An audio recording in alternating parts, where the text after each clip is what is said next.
The following is a presentation of The Day.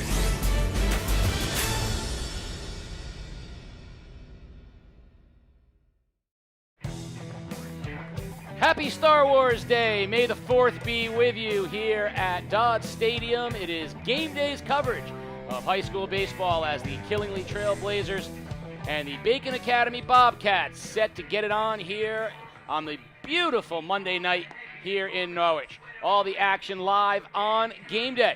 Game day is brought to you by Waterford Dental Health. Gear up for game day with a winning smile from Waterford Dental Health. Located in Waterford, they're your go-to for top-notch dental care in a relaxed, friendly setting. Whether you need a routine checkup, a cosmetic boost, or advanced treatment, our experienced team has you covered. Enjoy the game with confidence and comfort. Schedule your appointment today. It's Waterford Dental Health, where your smile is our top priority. Visit us online or call now to book. Casey O'Neill along with Mike Susie. We are here at Dodd Stadium. First of 5 baseball games we will bring you this year from Dodd Stadium. Doubleheader next Monday. And then the championship. 2 teams sitting right around 500, Mike. Tonight is sort of an important game for both of them. Bacon up and down. Killinlgy winners of 4 straight, looking to capitalize on that winning streak. It's been a long winter for me, Case, and I'm just excited to be here. 2 very well-coached teams playing tonight here at Dodd, beautiful venue, and I'm excited to get going. Ben DeSonia for Killinlgy, Roger Moyer for Bacon Academy after last year's Division II tournament championship in Moyer's first year. Your starting lineup for Killingley: center fielder Jake Voyer leads off. Second baseman Alex Murdoch is followed up by first baseman Michael Fabiano. Jake Boudreau in right field, and the pitcher Gage DeBella bats 5th. Joey Gould in left field, Brady Girardin at third base. Jacob Long does the catching, and Michael DeAngelis is your shortstop. On the mound for Bacon Academy is the big right-hander, Kagan Rosales, successful in the ECC tournament last year. He has been pitching well for Bacon, cut fastball, a little bit of a slurve, generally pounds the strike zone, and we'll see how he does against an aggressive but yet patient lineup for Killingley, leading off the center fielder, Jake Voyer. Pitch from Rosala is grounded to the second baseman, Ethan Kreutz, up with it, and there's 1 pitch, 1 out. Great start for Bacon Academy and Rosala. I like both sides there. Pitcher came in through strikes. Kid was aggressive at the plate. You know, you get a fastball, take it. That'll bring in the second baseman, Alex Murdoch. Will set the Bacon Academy defense for you after this first pitch from Rosala. Beautiful night here at Dodd Stadium. Sun is starting to go down. Breaking ball just inside ball 1. First base for the Bobcats, Lucas Jones. Second baseman, Ethan Kreutz. Shortstop, Ty Whistler. And the third baseman is Robbie Carraro. Fastball, strike 1. Left field, Nicky Gilman. Center field is... That's a good question. That is Galante in center field and Nico Cheverini in right field for the Bobcats. Ground ball back to Kreutz. He's already had 1 opportunity. There's 2. And it dropped by the first baseman, Jones. That's going to be an E3 for the Bobcats, and Murdoch is on. First baseman stretched a little too early, put himself in a bad position, wasn't ready for a bad throw. You don't want to give the pitcher more work to do. There should be 2 outs, nobody on. You got Fabiano, the all-state first baseman for Killingley and subject of this week's feature as he's wearing those cleats that you're going to see, those purple cleats, in honor of his uncle who is in remission from esophageal cancer. Fabiano has honored him, and he's an all-state player, having a great year. Murdoch leads off at first. Fastball on the outside part of the plate is strike 1 to Fabiano. I had a chance to watch the video a little bit, and I saw a coach talking about how he likes white or black, and I'm like him. But in that situation, you got to let the kid. Murdoch leads off first. Ball outside, 1-1. The catcher for Bacon Academy is Jacob Teal. Excellent young catcher. Good, strong catch and throw guy, Mike. You're going to love watching him operate behind the plate. He goes down, he gets everything. Very, very quick. Miniature version of your nephew. That's high praise right there, especially getting drafted in the 11th round by the or 12th round by the Pirates. I said a mini version because that's the separate thing. But the thing I notice about him that reminds me a lot of Zach is how low he can get to the ground. He really, really commands his pitchers, but he does a great job moving around from that position.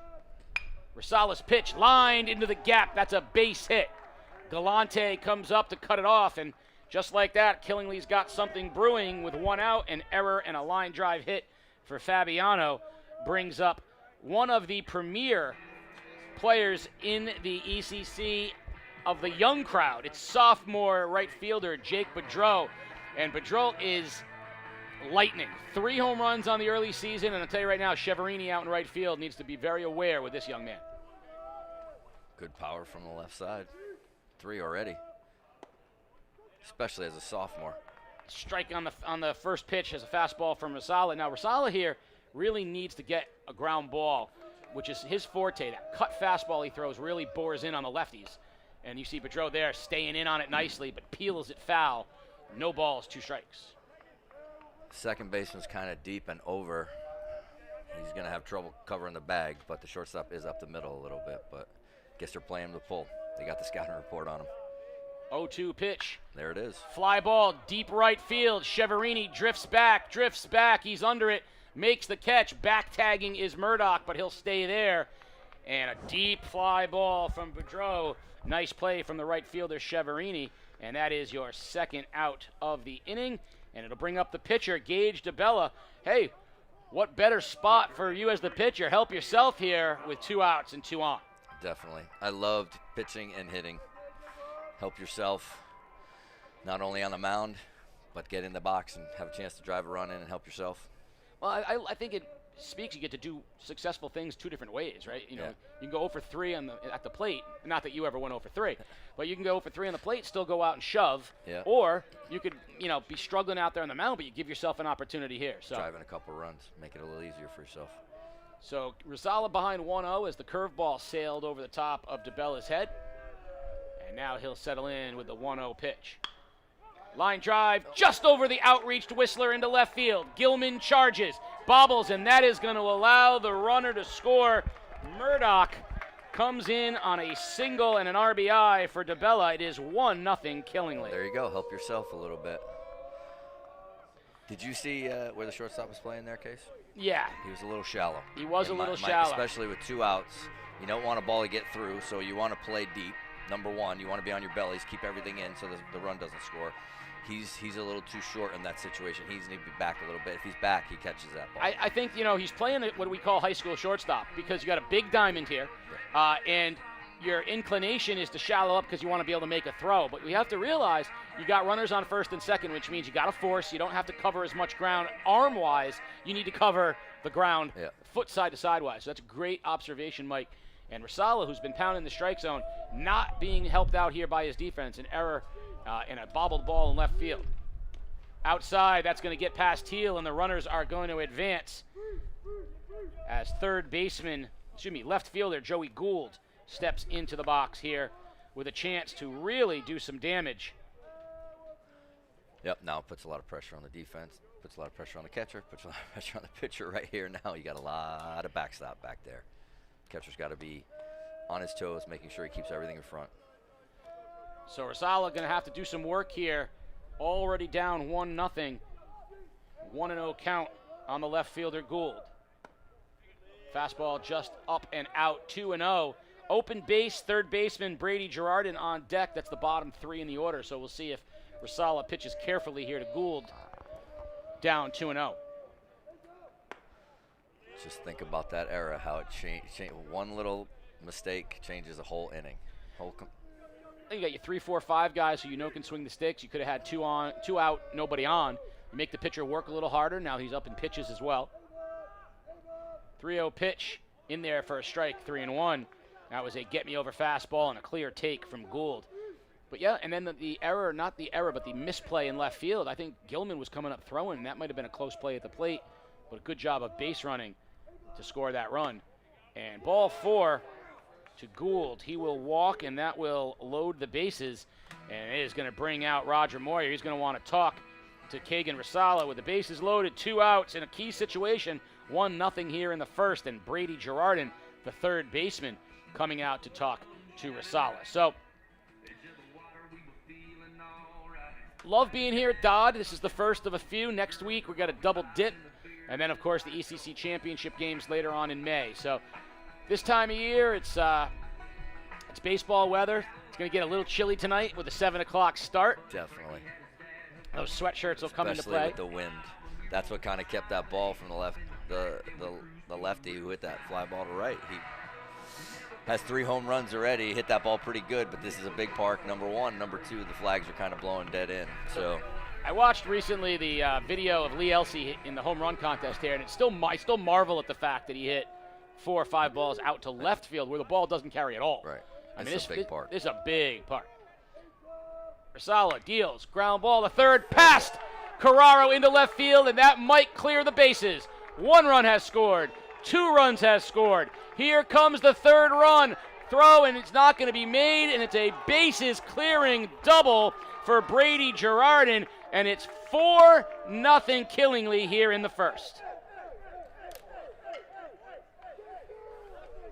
Tough for the pitcher. He's throwing strikes. He's doing a good job. He's getting ground balls. Just placed it perfectly right there. Catcher Jacob Long will step in, and how an inning can get away from you that easily. You had a chance at nobody on and 2 outs, and instead it's single, walk, and then a double right over the third base bag, and the base is cleared. So Rosala's got to buckle down here. It's only the top of the first, and Long, the catcher, takes a fastball on the outside part of the plate for strike 1. In this situation, you want to get out of it. We wanted to minimize. You couldn't do it. Now you got to cut this right here, get in, and we would talk to our guys. In this situation, it feels like you're down a ton. Just got to cut it in half. Work to get a couple runs, get your momentum back, and then things can start rolling. The problem is you start pressing and you start scoring, trying to score too much. It's not going to work. Yeah, Rosala did the right thing on his part. Right into the strike zone, right back at it. Breaking ball. Now he's up 0-2. He's got to find a way to polish off Long here. Get the Bobcats back into the dugout to swing it. Little looper into center field. That's going to be a base hit. Charging is Galante. Throw to the plate will be cut off by Jones. And the 5th run of the inning has scored on an RBI single from catcher Jake Long. I think it was a pretty good pitch. I think the hitter did a great job of just kind of sticking his bat out there and getting to it, and did a good job getting into center field, but I thought it was a pretty good pitch on the pitcher's part. Not the start Rosala wanted. 5-0 Killingley, and they have batted around here in the top of the first inning as the 9-hitter, well, not technically they have, but the 9-hitter DeAngelis, Michael DeAngelis, the shortstop, in. Long will lead off first. He'll be held there by Jones. Rosala operates out of the stretch. Fastball outside, 1-0. You definitely see he's now a little bit of body language. He had, like you said, had a chance to get out of that inning pretty easily, and now all of a sudden he's looking at a 5-0 deficit. You can see it. You can see it in his shoulders. Fastball in there for strike 1, 1-1. Yeah, I mean, he could have been out of here 0 runs. Yeah. Certainly 1 run. The triple, I mean, the 3 RBI double really takes the wind out of your sails, and then that's just like a little extra kick right there. Ground ball to the shortstop Whistler. Fields throws to the second baseman second baseman Kreutz, and that will do the trick here. We are through a half inning. Bacon Academy coming up to bat. We're going to take a quick break. You're watching Game Day live on theday.com. The Water Street Waffle Company is now open at 133 Bank Street in New London, Connecticut. This woman-owned business, Water Street Waffle Company, brings together Southern-inspired comfort food and classic Belgian waffle traditions, all served with genuine hospitality. Everything is made fresh from scratch daily. Great food, great atmosphere. Visit WaterStreetWaffleCompanyNL.com to see more.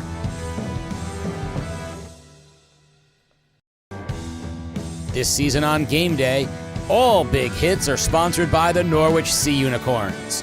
You can catch all the hard-hitting action all summer long at Dodd Stadium. Don't forget to check out the Sea Unicorns home opener, Saturday, May 30th at 6:30 p.m. There is a magnet scheduled giveaway and post-game fireworks. For more information on promotion and tickets, please visit the Sea Unicorns website at goseaunicorns.com and check out Game Day CT for the Sea Unicorns big hitter of the game. We're back, and you see the pitcher for Killinlgy, Gage DeBella. He's been staked to a 5-0 lead. Bobcats yet to swing the bat. They will bring up catcher Jacob Teal leading off. The left fielder Nick Gilman bats second, and third is the second baseman Ethan Kreutz. The cleanup hitters, third baseman Robbie Carraro. The designated hitter Cyrus Scaramamano. Shortstop Ty Whistler is followed by first baseman Lucas Jones. The right fielder Nico Cheverini. And the center fielder Matt Galante bats ninth for the Bobcats. For the Trailblazers, Fabiano at first, Murdoch at second, DeAngelis the shortstop, and Girardin, he of the big base hit, bats in place third. Gould in left, Voyer in center, and Boudreau in right. On the mound, the aforementioned Gage DeBella and Jacob Long will do the catching. Now, Mike, 5-0. The mandate for you as a pitcher is one thing and one thing only. Throw strikes. Strike one. Get out there, let them hit the baseball. You're pitching with a 5-run lead. Don't walk anybody. Don't make things more difficult. Go after them. Worst thing you can do now here is go out and throw a ton of pitches and give them momentum right back. This is a shutdown inning right here for the pitcher. Because, that's the other thing. In a big ballpark like this, walks are what kill you. If you want to try to let them string together 4 or 5 hits, let them. You're not going to get hurt with a long ball mostly here. So let them go ahead and get the hits here and there, but don't give them any help, right? So no walks, no errors. On the other side of things, you said it right here. You can't hit a 5-run home run. Bacon Academy, chip away, chip away, chip away, starts by a productive inning. What they cannot do, you can't go down 1, 2, 3. You got to make him work, make some pitches going on. It starts with the catcher, Jacob Teal. Right. So what we talk about on the defensive side is a shutdown inning. Don't give them the momentum. And on the other side, the offensive side now, that you're down this many, like you said, work to cut the lead down. Get some momentum back in our dugout. Find a way. DeBella, who has excellent, excellent stuff. He is a junior. And the 0-1 pitch, fastball right by Teal. It's quickly 0-2, and I guess he got the message. Pound the strike zone. Came right in, throwing strikes. 2 fastballs right away. Teal needs to try to put something in play here. And DeBella deals outside with a fastball. And the young man, you can see where he's deceptive from the right side. Kind of keeps his back to you a little late, a little sling action coming across. And it explodes on you with a good fastball. Definitely comes out of his hand really well. 1-2 pitch to Teal. Yep. High fastball, strike 3. And there's a quick 1 out as DeBella just comes in pouring smoke, and he gets Teal. That's what you want. That's what you want on Killingley's side right here. Guess what? Keep throwing strikes, fastballs until they can't hit it. That'll bring up Nick Gilman, the senior left fielder for the Bobcats, as DeBella deals fastball high, ball 1. The one thing we always talked about with our pitchers was if you can get away with a fastball for the first couple innings, do it. Why show them your whole arsenal? I don't understand why you have to throw fastball, breaking ball, change up to the first hitter, and then everybody 1 through 9 has seen all your pitches. Strike at the knees called on Gilman, 1-1. Yeah, I think that we see too much. I mean, our best coaches, 75% fastballs. It's more important that you just establish the strike zone. Fastball right by Gilman, and DeBella's got good fastball life here in the early going. I love his tempo, too. He's just getting the ball. He's getting on the rubber, and he's throwing. Establish the fastball. Show that you can throw it on both sides of the plate. Show that you can throw it up and down in the strike zone, and then worry about your off-speed pitches. And until somebody makes hard contact repeatedly, I'm just going fastball, fastball, fastball. Yeah, definitely, especially at the high school level. You can get away with 2 pitches if you have control of them. I can get away with 1 if you throw a heavy enough fastball. Yeah, true. 2-2 pitch from DeBella to Gilman. Fastball high, strike 3 on the swing. Got him up at the letters. 2 quick strikeouts for DeBella, and the Bobcats have a disastrous start to this game about to be realized. Already down 5-0. 2 quick strikeouts, so they're facing we need to chip away, but this guy's shoving right now as Ethan Kreutz, second baseman, and needs something to get on, You know that a lot can change with one little swing, Fastball poured in, strike 1, up in the zone. barrel something up here in the gap, get the team going, you know. 0-1 pitch, fastball lined up the middle. Ranging over is Murdoch. Catches, throws, safe at first as Kreutz just beat it out. Nice play by the second baseman, Alex Murdoch, but Kreutz hustling down the line, beats it with an infield single, and at least extends the inning for the Bobcats. It'll send up a third baseman, Robbie Carraro. I was a second baseman for a little while. You were more of a second baseman in that situation. He probably should have backhanded that. This gives him a better chance to throw. Yes. He's going, if he's fielding it that way, he's going towards center field. His 100%. momentum is taken that way. Yeah, you got it spot on. Carraro looks off. Kreutz leads off first. Fastball right by Carraro, 0-1. As a second baseman, I was always taught, go to the backhand. Don't get caught in between. If it's not in front of you, if it's not in stride, just accept it. Go to the backhand so you could plant and have a strong leg ready to throw the ball across the diamond. I mean, he fielded the ball well. He really did. Throw gets away from the first baseman, Fabiano, and Kreutz will move up to second. So the Bobcats now suddenly have an opportunity. A 2-out hit from Carraro could at least score a run, and even if it's just that little bit of kind of confidence or just a little positive something happening. Hey, it's like Rocky IV against Drago, right? He's not a machine. Yeah, Once he cut him, he was good. Guess what? The kid just pumped the first two guys. If you pump one in the gap here or get a base hit, score a run, he's human, right? In their eyes. And all of a sudden, momentum gets switched. Carraro down 0-2, another great fastball from DeBella. The 0-2 pitch. And yes, he got him on the swing. That's strike 3 on Carraro as he went up high and got him for a quick inning. One runner left on first as we head to the top of the second. It's 5-0 Killinlgy. Now, we're going to keep it here because we're happy to announce Susie Power Washing in year 10. Hard to believe, year 10 of existence, Susie Power Washing. Now, I'm not going to pretend that it's not you, so let's talk about that for a second. Is this really your 10th year in business? 10th year. 2016, I started power washing as a side gig while I was still working at E.O. Smith High School as a paraprofessional. All of a sudden, it just took off. I decided to put some money into the business and take a chance. And actually, southeastern Connecticut has been really great, and the business is now flourishing. In 10 years, I can't believe it. Now, I have to say, you've power washed my house. You do a great job. You've power washed Peter Wappy's house. You do a great job. Really, the thing that I look forward to is you do my fence, you do my walkway, you do my deck. Like, you power wash everything. Yeah. So we're a soft wash company, which means I don't use a lot of pressure or damage anything. So I have hot water, which really helps take off the mold and the mildew. But I do houses, decks, sidewalks, roofs. I have roof treatment. You name it, I can do it. So give us a call at Susie Power Washing. 860-460-2091. 860-460-2091. How do I know that? I've dialed that number a few times in my life, but thank you, Susie Power Washing, coming on board as a sponsor here for Game Day. We head to the top of the second inning, and it's right back to the top of the order for Killinlgy. It's the center fielder, Jake Voyer. He grounded out to Kreutz, leading off the ball game, and one pitch, 1 out. Things were quickly off the rails for Bacon Academy, but at that point, everything was looking good. Well, let's see how this young man rebounds, because now, like you said, he had a really tough first inning. We'll see how his mental makeup is in this situation. Pitch is down, 1-0. Now, the other part of it, mentally, is you got to know you can't give up a lot more.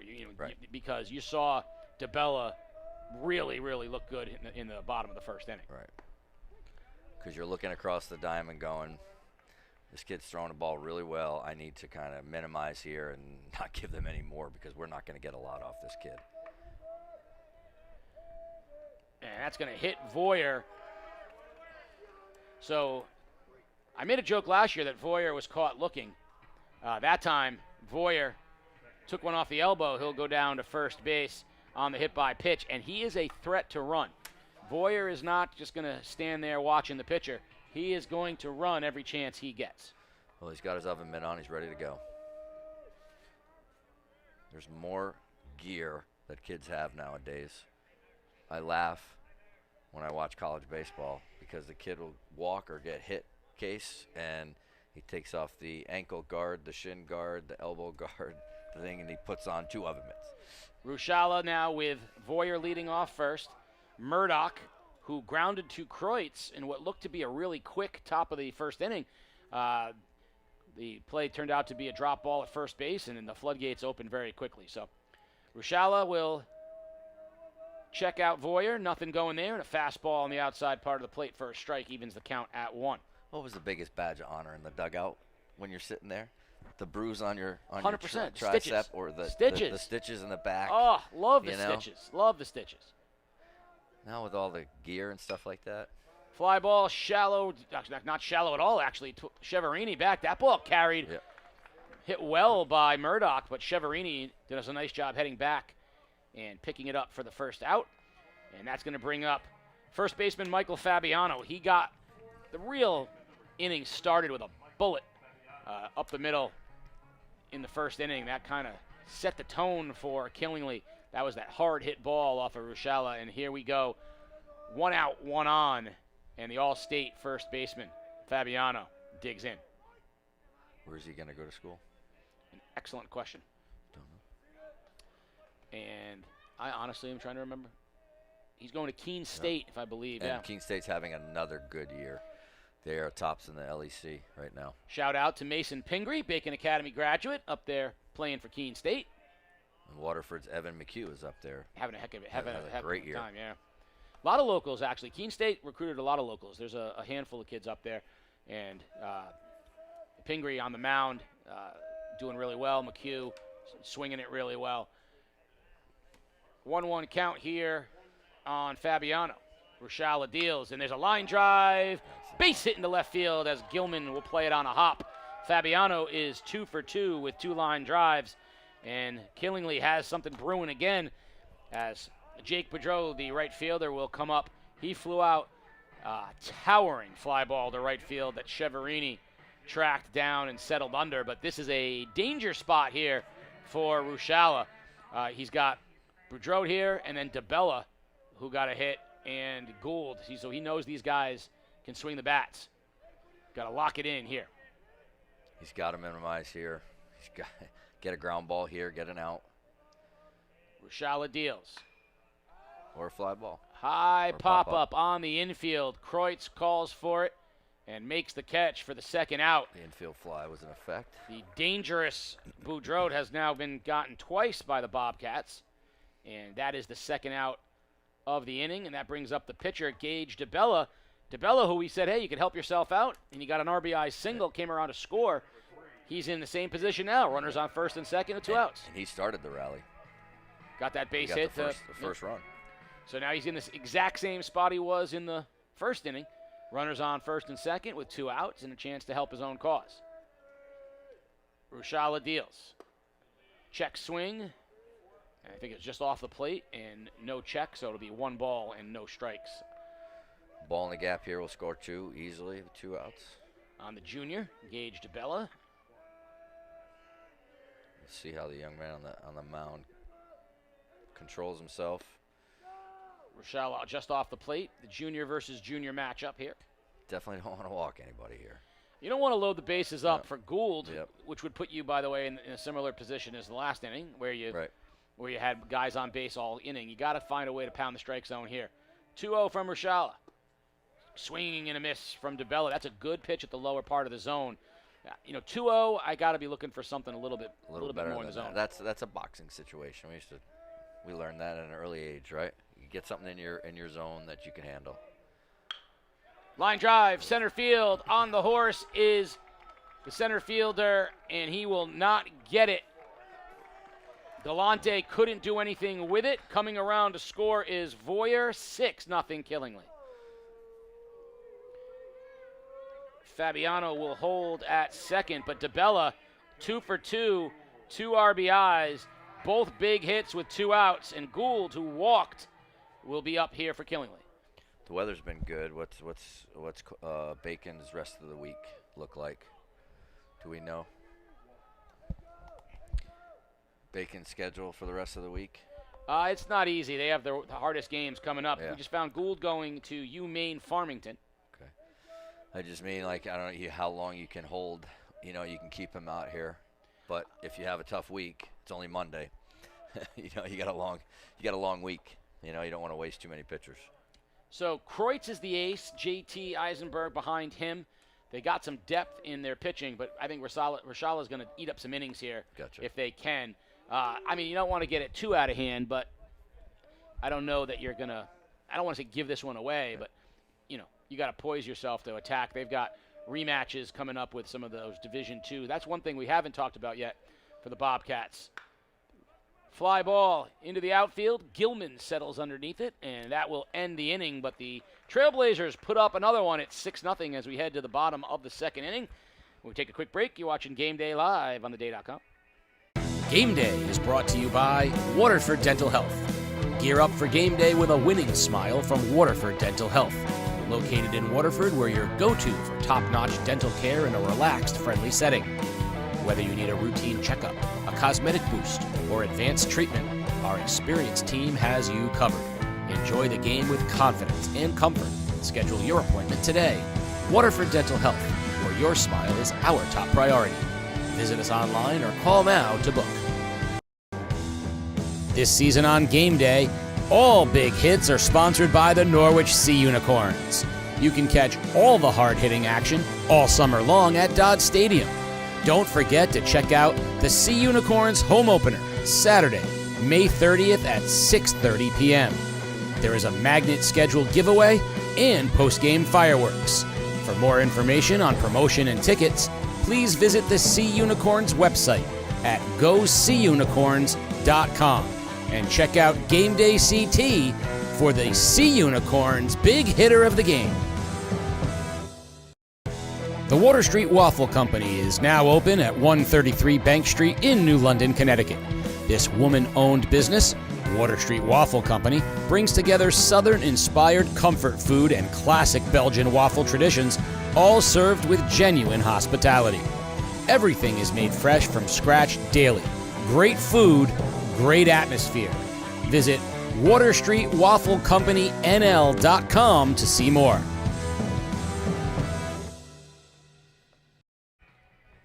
Bottom of the second inning, and the Bobcats have their work cut out for them as they trail 6-0 here in the early going. Gage DeBella throwing really well for Killinlgy. Ball coming out of his hands. Lightning here in the early part of the game. He'll face the 5-6-7 hitters, Cyrus Scaramamano, the designated hitter, shortstop Ty Whistler, and first baseman Lucas Jones due up for the Bobcats. Now, I mentioned something we hadn't talked about yet. Bacon, who won the Division II ECC tournament last year, moved up to Division II of the ECC. They, Montville, and Stonington, who were all Division III teams last year, all moved up to Division II. Killinlgy, a Division II team who has been there for a bunch of years. So Bacon, instead of playing that Division III and IV schedule, playing some of those Division IV teams especially, is now playing all Division II teams with Division I overlaps. So they're playing Waterford, East Lyme, NFA, in addition to Stonington, Montville. So there's no easy games on the Bobcats schedule, which is why when you asked, what the schedule looks like, they're all tough. Yeah. Scaramamano has some power. DeBella deals.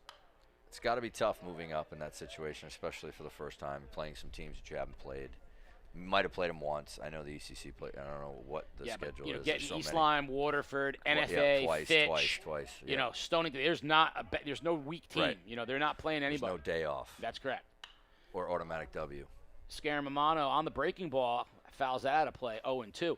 And that's really the key. You look at your schedule when you're playing a D3 and 4 schedule, and you circle the games against the really good teams, and there might be 4 or 5. And then you look at the teams that you should win with your number 4 pitcher. There is none of those games on their schedule. 0-2, DeBella deals.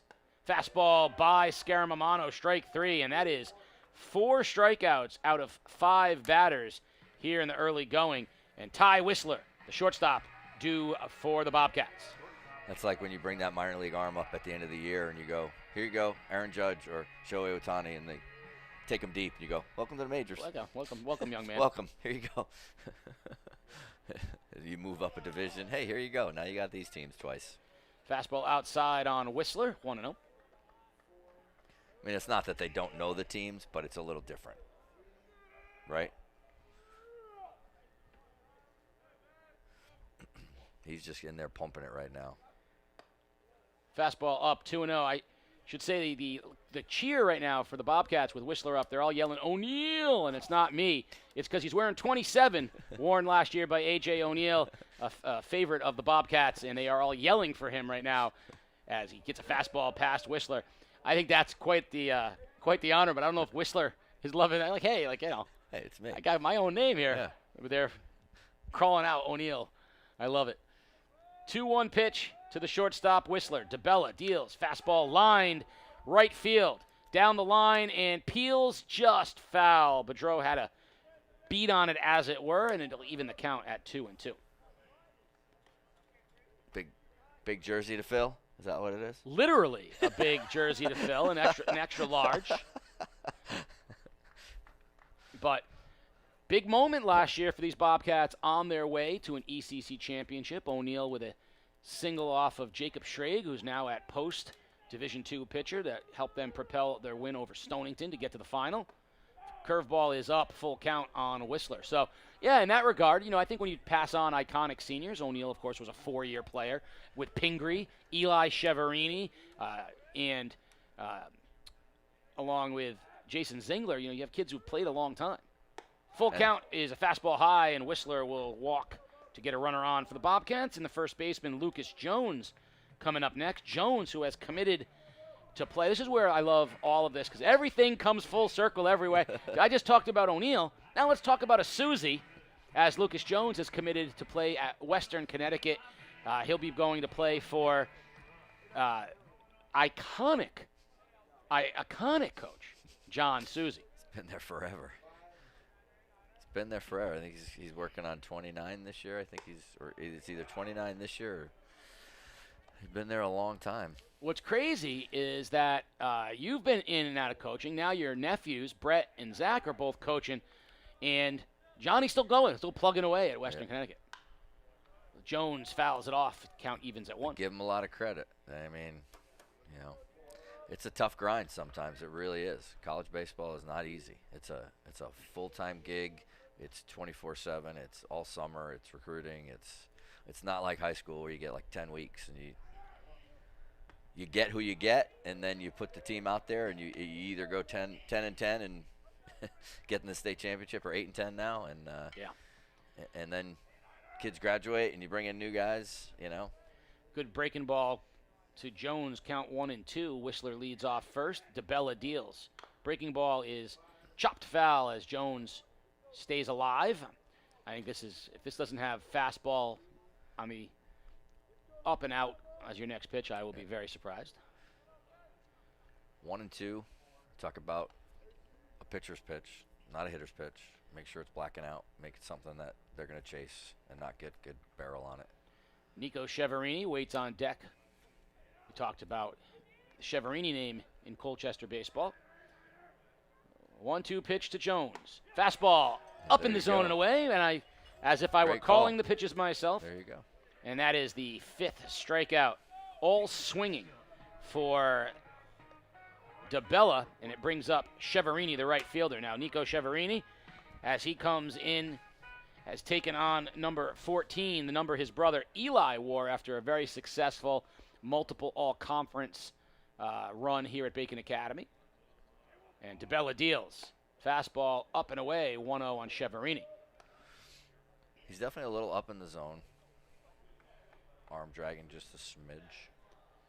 He gets away with it, though, with velocity. Guys see it, and they're trying to chase it. He's definitely been up a little bit in the zone. Fastball down in the zone, right by Cheverini. Now, watch how I tie everything together. I've already tied brothers and kids and friends. Now, Nico Cheverini is the younger brother of Eli Cheverini, and you have power washed the Cheverini house. There you go. Yes. So there you go. A few times. It's all tied together, it's all Mike. Tied together. It's all tied. 1-1 pitch to Cheverini. Whistler leads off first. Fastball, good one, and it explodes.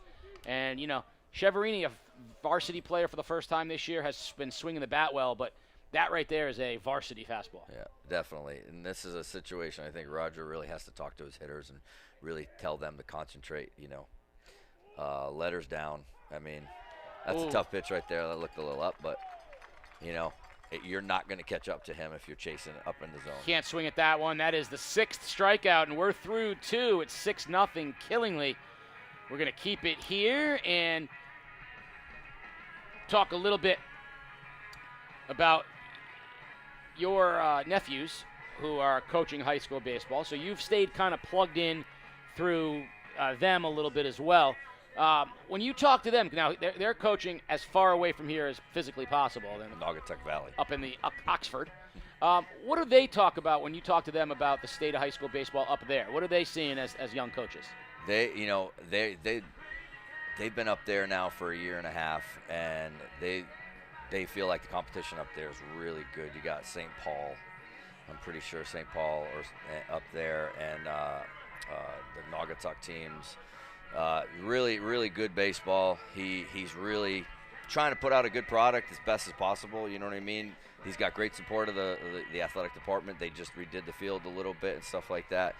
But up there, high school baseball, very competitive. His conference is very competitive. He had a pretty good year last year, made the state tournament. This year he scuffled a little bit. He's had some tough go at it, but he'll turn it around. I have no doubts in my mind that he's a great coach. He's a great motivator, and the kids know the game very well up there, and they're doing a decent job. It must be great for him as a young coach, former Central Connecticut pitcher, to bring in his brother, former professional baseball player, Zach, UConn.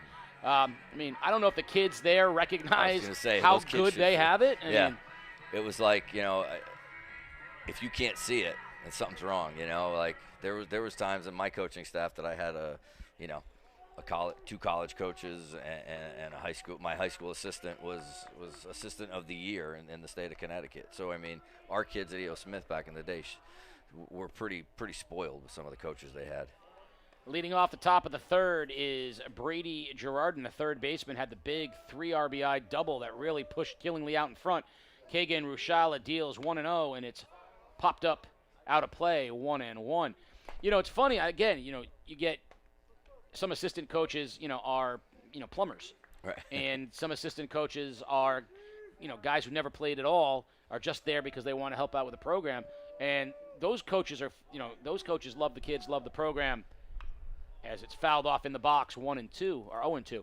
But when you have a Division I pitcher, a Division I catcher who was also a pro, I don't know that those kids have any real understanding of the level that they have there coaching them. And but at the same time, unproven coaches, they're kind of figuring it out as they go. Yeah, it's tough. Thankfully, they got Uncle Dude and their dad. There's been a lot of calls this year. We've been chatting a lot. I don't get a chance. The great thing is nowadays it's a lot easier to watch games with Game Changer. They televise all their games, so I get a chance to kind of watch. Camera angles aren't the greatest, but at least you get a chance to see. Swing and a miss on a breaking ball. Girardin goes down to start the third. Nice pitch from Rushala. And he'll bring up the catcher, Jacob Long. He had an RBI single back in the first inning, and Rushala settling in, continuing to pound the zone. And there is action in the Bacon Academy bullpen. I believe that is Cyrus Scaramamano. He's the DH, so if he were to come in and pitch, they would just put him into the game right in the spot he's already in, so it wouldn't require anything. As Rushala is down 1-0, you see Scaramamano down there firing. Rushala, just outside, 2-0. Getting back to my nephews, I think the biggest thing we talk about most of the time, phone calls, it's not so much the X's and O's, it's just a lot of the outside stuff that it's very hard.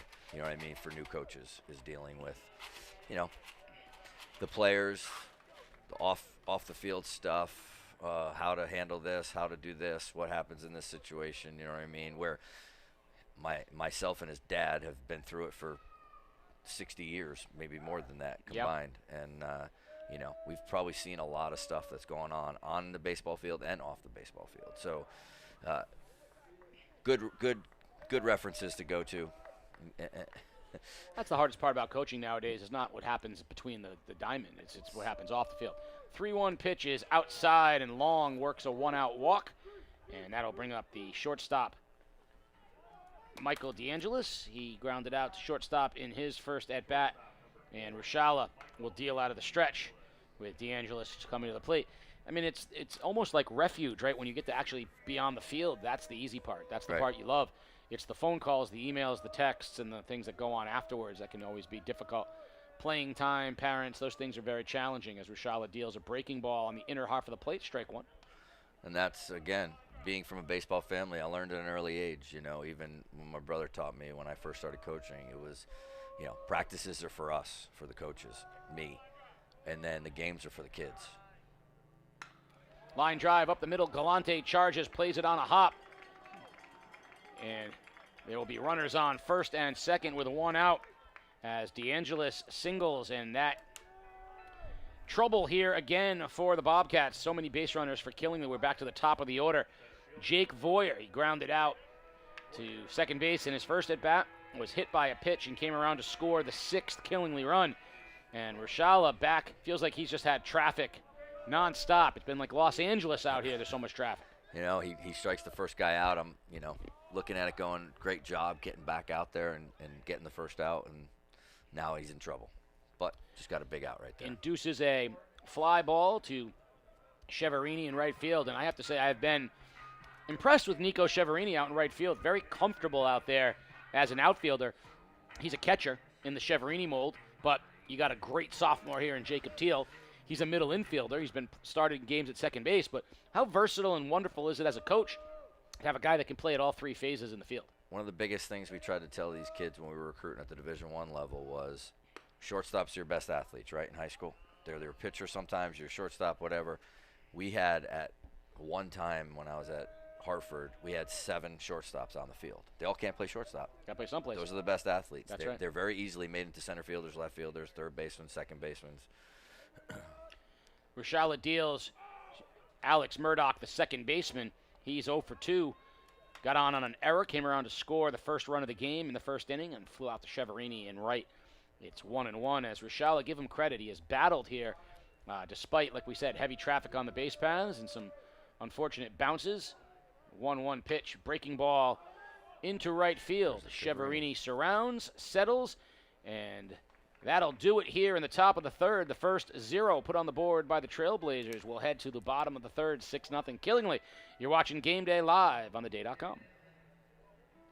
Game Day is brought to you by Waterford Dental Health. Gear up for game day with a winning smile from Waterford Dental Health. Located in Waterford, we're your go-to for top-notch dental care in a relaxed, friendly setting. Whether you need a routine checkup, a cosmetic boost, or advanced treatment, our experienced team has you covered. Enjoy the game with confidence and comfort. Schedule your appointment today. Waterford Dental Health, where your smile is our top priority. Visit us online or call now to book. Nestled in the woods of Lebanon, Connecticut, Roberto's Log Cabin is the cozy, rustic home of comfort food. Family owned and operated, the Cabin, as it is fondly known, offers a diverse menu of hearty fare from burgers to the best ribs in the state. Come check out the hallway of history in the newly renovated tavern, sample the diverse menu, craft beers, great cocktails, all while watching your favorite sports on one of their 10 TVs. Stop in and see Rob. Tell him Game Day sent you. Pave the way for your students' financial success with a MySci account from Scient Federal Credit Union. Open a high-yield MySci savings account today and help support a positive financial future for your student. Visit scientfcu.org to learn more. There's your guy. Len Lampignelli. Long-time assistant. We talk about the definition of an assistant. Now, he's been a head coach as well, but that's a great assistant coach to have. Talk a little bit about Len, because you know him well. Len is the driving force behind Tri-County Legion.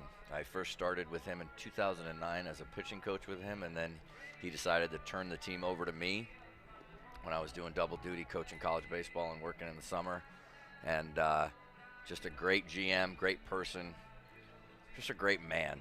He loves the kids, loves the program. He will do anything for these guys. Loves the designing things, getting, uniforms right, making sure everybody, has the right uniforms or the color and has an idea, like, hey, we're going to go here. What do you think about this? And the kids are all on board, and he just loves Tri-County. He loves baseball, great guy. Bottom of the third, 9-1-2 for the Bobcats. Center fielder Matt Galante will lead it off. Jacob Teal and Nick Gilman on the other side of him. Gage DeBella has been outstanding here in the first 2 innings, has struck out the side, walk and a single, has put base runners on each of the first 2 innings, but he has pounded it. The only guy to put the ball in play has been Kreutz with the infield single. 6 strikeouts in 2 innings, and Galante steps in as DeBella gets ready to deal. Fastball chopped foul at the plate. Scaramamano is done throwing down in the pen. I have a feeling we're going to see him come on in the 4th. I think Rushala is probably at a pitch count now that they'd probably feel comfortable taking him out. You might see one more out of him, but I think that you might be seeing Scaramamano. The 0-1 pitch coming to Galante. Also depends on pitch counts, right? Good breaking ball from DeBella. How many days, pitch counts, all that. You know, it could be a situation where Roger takes him out and still could use him maybe later in the week. Yeah, Monday start. You can use him as early as Friday if you don't go too much deeper with him. 0-2 pitch to Galante. Fastball outside to the junior. Galante got a lot of at-bats last year. Plays a very good center field. Can run, can track it down. Strong arm in the outfield. And a lot of pop in his bat. Great 9-hitter. He struggles sometimes putting the ball in play, but you see a lot of extra base hits off his bat as he gets the 1-2 from DeBella, and it's fouled at the plate. Kind of a long swing. When he's locked in, he really makes contact, drives it to all fields, and like you said, he can get out. Like we said, he can get on the horse and run. But nice pop at the bottom of the order for the Bobcats. DeBella looking for his 7th strikeout as he deals to Galante. Fastball high, and that's a good take. That's a good take. Yep, that's what we were talking about. Now that's probably 3 inches, 4 inches above where, if you swing at that, you don't have control of the strike zone. The problem is he's got a little behind it right now, and the kids are amped up, so they're cheating a little bit to catch up. There it is right there. That's a much better pitch, the 2-2 fastball right by Galante. So the problem is, as a hitter, if you're cheating trying to catch up to it, you're ready to go once you see it, and you're jumping on it. You know what I mean? So that's why it's so hard sometimes to lay off the high pitch, is because they're geared up for that fastball. They're trying to catch up to it, and they're not catching up to it. And they're seeing it out of the hand, and they're jumping, and then they realize it's 3 or 4 inches above the strike zone. Top of the order, Jacob Teal, the catcher. DeBella deals, fastball high. Teal was put away on 3 fastballs in his first at-bat, which is how I knew that DeBella had a good fastball, because Teal catches up to the fastball very well. Hard man to strike out. And DeBella, late life, fastball in 2-0. That one just right there, kind of, like you said, arm dragged a little bit, maybe pulled out a little bit of his front side, little arm side. Takes off a little bit. Just got to catch up. Get his arm catched up, caught up. 2-0 pitch to Jacob Teal. Fastball high, ball 3, and I got to imagine Teal's going to see one here as the Bobcats need base runners. They need action on the bases. They need a way to try to string together some offense here as they trail 6-0 in the bottom of the 3rd. It's definitely not what you want to do here with a 6-run lead. Walk the leadoff guy. A chance to run. Fastball up, and he will walk, and that'll bring up the left fielder, Nick Gilman. Gilman was also a strikeout recipient in his first at-bat. Important here for Gilman to make something happen because Kreutz and Carraro are the big 3-4 guys, and Kreutz we saw on the fastball in his first at-bat with Bacon's only hit. Teal leads off first. DeBella deals. Fly ball into shallow center field. Voyer heads in and makes the catch for the 2nd out. That's a good job right there. You walk a guy, come in and pound the strike zone. Again, they're not going to run in this situation. Don't have to worry about it if they do. Yeah, I mean, it's really important to cut that 6-0 lead. So that'll bring up the only guy who's gotten a hit today, and that's Ethan Kreutz, the second baseman for the Bobcats. He got an infield single in the first.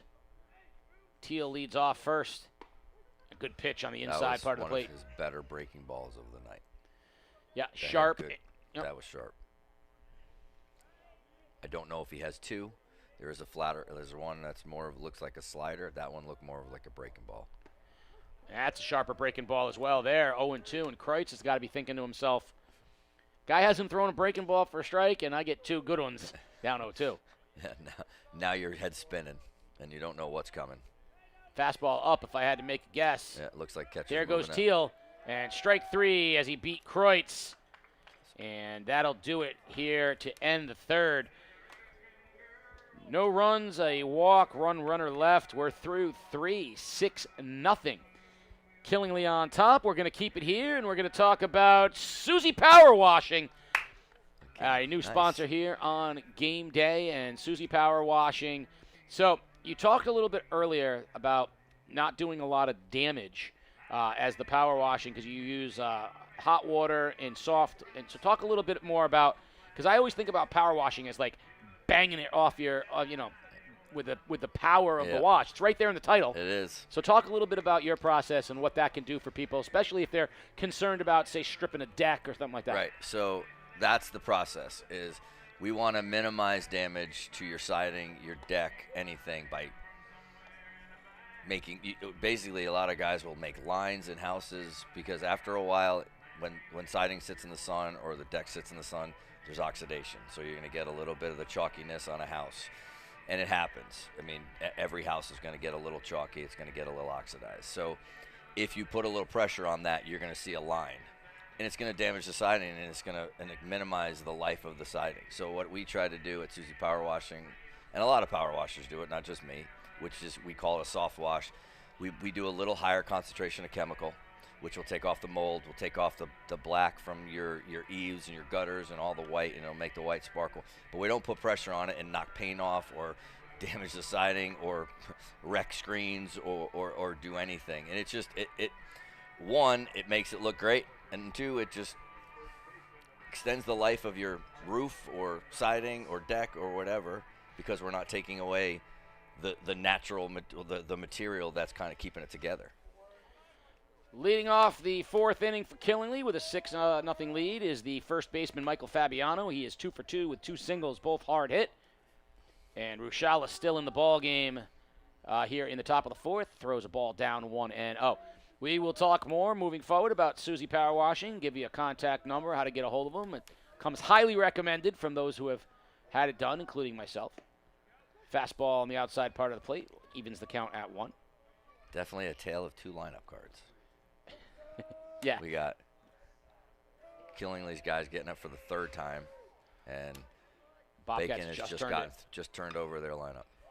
Fabiano gets into one into left center field. Galante crosses in front of Gilman, and Rushala's gotten Fabiano out. But what should be noted is he's gotten the leadoff hitter out in the first inning, and then gives up all these runs. In the second inning, he hits Voyer, who comes around to score. Now, the last 2 innings, he's gotten the leadoff guys out.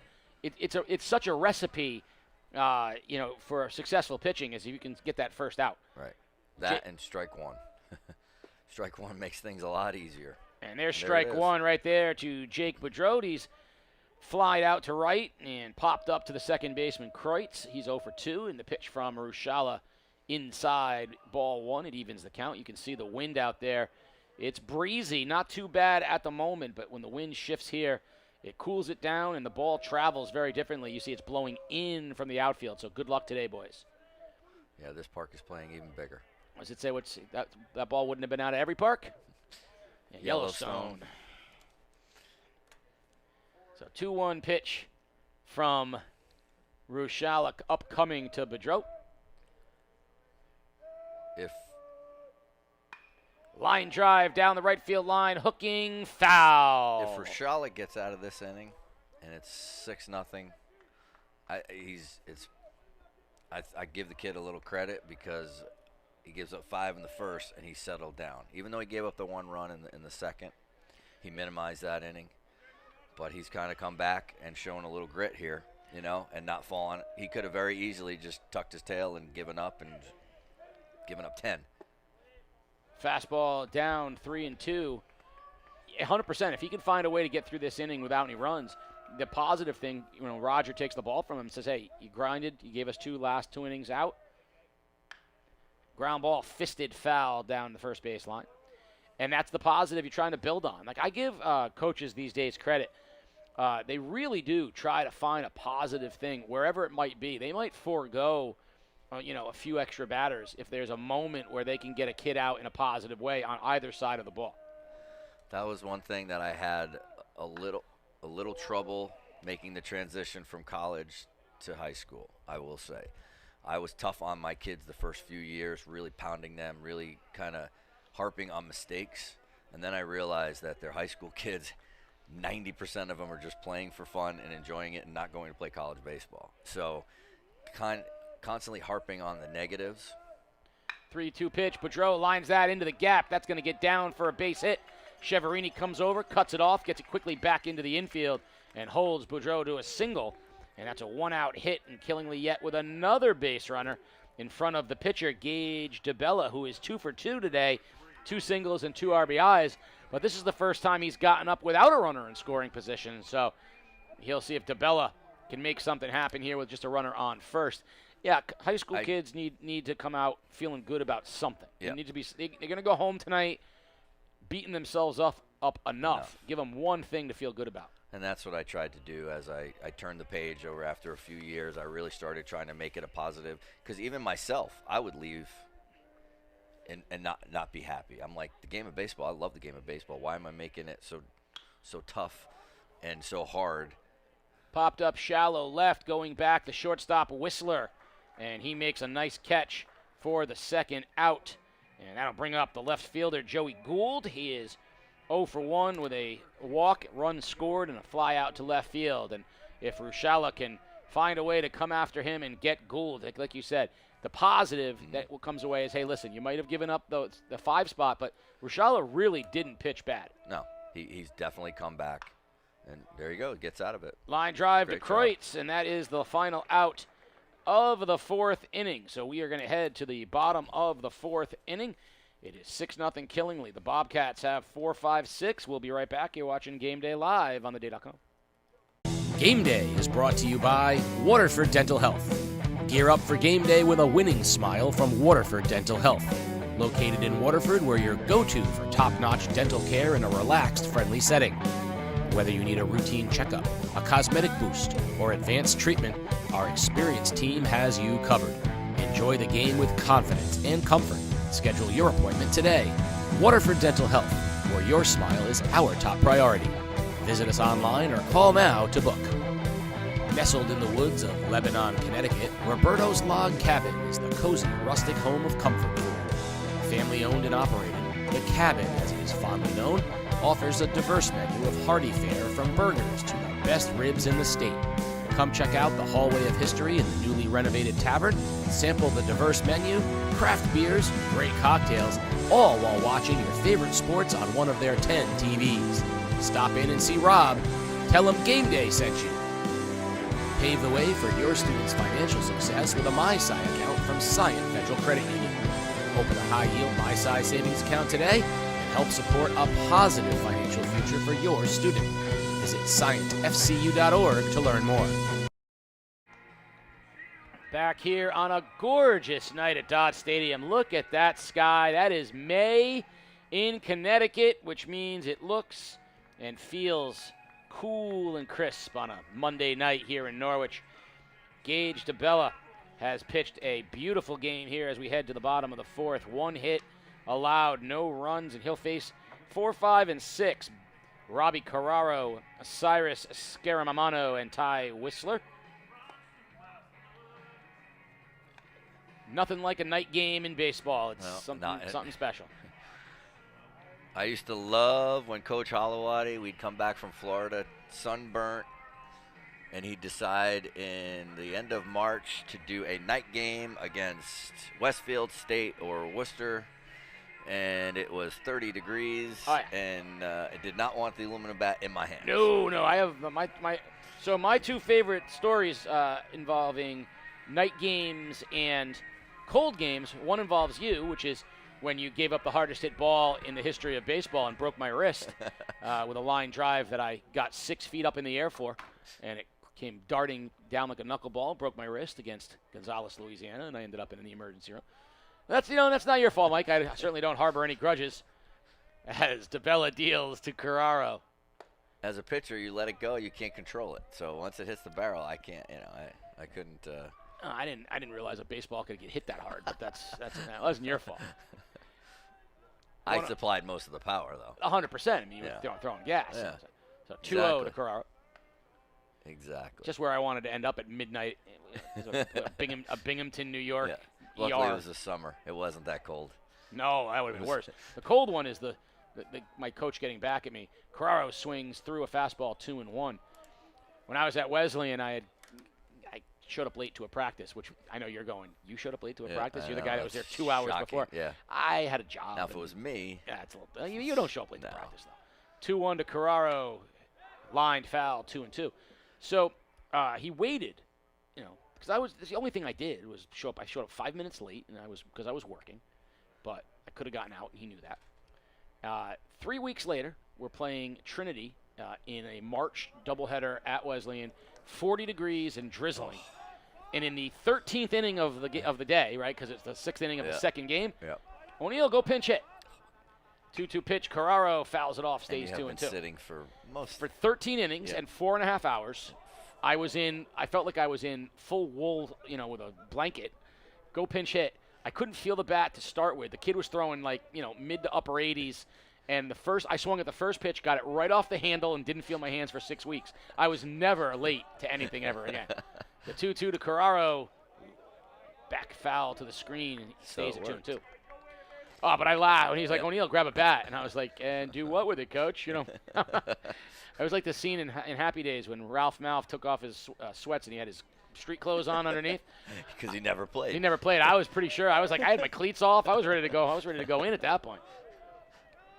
Gage DeBella, 2-2 to Robbie Carraro here, leading off the bottom of the fourth. Bobcats trail 6-0. DeBella deals. Fastball, again fouled. And that's a good at-bat here by Carraro. Did you have, Birkenstocks on? Because, Wesleyan. I never wore Birkenstocks, which was, by the way, the crunchy version of Crocs before those existed.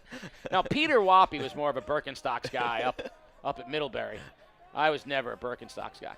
2-2 pitch to Carraro. Breaking ball is high. Fly ball to center field. Voyer settles underneath it in the first out. So good at bat by Carraro, but nothing to show for it, and that'll send up the designated hitter, Cyrus Scaramamano. He struck out in his first at bat. I was a Teva guy, not a Birkenstock guy. I could see you wearing Tevas. That's true. All right. I can. In fairness, did you have a tapestry on your wall at Middlebury? I did not have. No, I don't believe I ever owned a tapestry. I might have had a tapestry up in my room at one point. Us guys at Eastern don't even know what a tapestry is. Outfielders couldn't see it. Voyer did, but not until it was too late, and that's going to be a base hit for Scaramamano. The left fielder, Gould, never saw it, and that's the dangerous part of this night, right?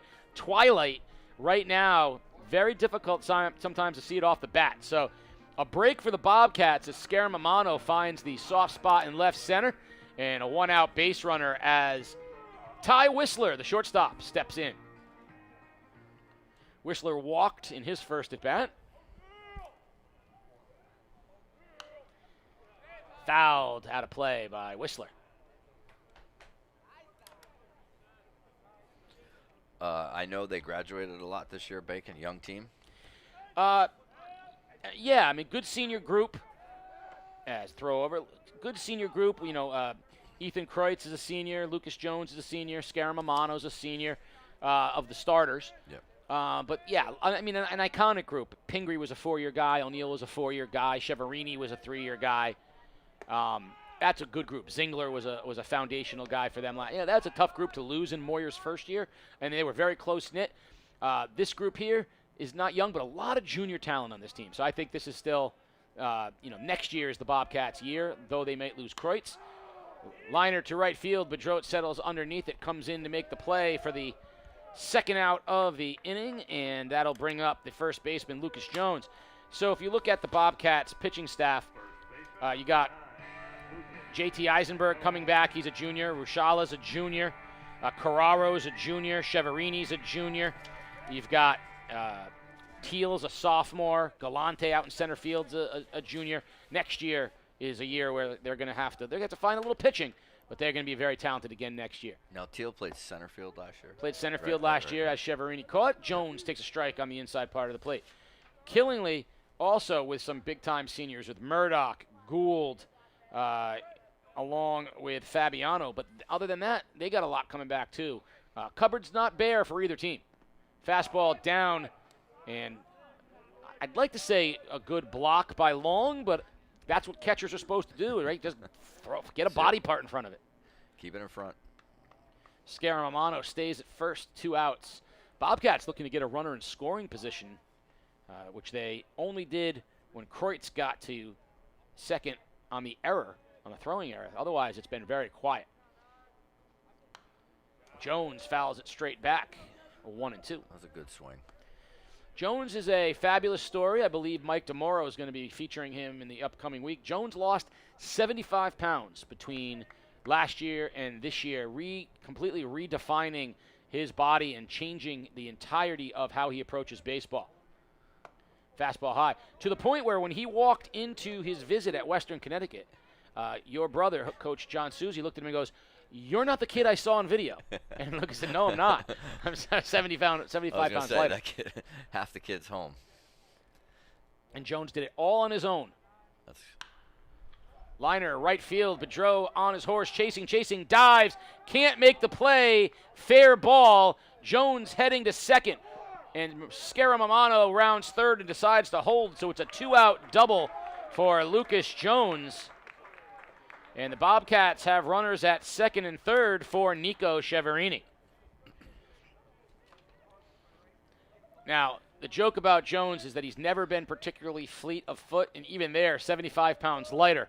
He was not threatening anybody on the base paths, but nothing but success for a kid like Lucas Jones, who has earned it all, waiting his time to become a full-time player. This is his first year as a starter, as a senior. Transitioned his body, and look at how it paid off. He leads off second. Scaramamano off third. DeBella, who's been unbelievable deals, and a swing and a miss by Cheverini on a high fastball. It's not an easy thing to do as a high school kid, to change your body that much. It really is. It's got to be difficult. 0-1 to Cheverini. Fastball on the outside part of the plate. That's a good pitch from DeBella, who said, "All right, enough messing around. I'm going to gear up and get behind some of these." I was being nice. Quickly 0-2 to Cheverini. Fastball high, 1-2. Now, if he's setting up a breaking ball, I'm going to tell him don't. Come back with a fastball, just move it around. Right. You don't want anything to catch up to his bat. 1-2 pitch to Cheverini. Second and third here for the Bobcats. The pitch. Fastball high, swing and a miss. Cheverini goes right through it.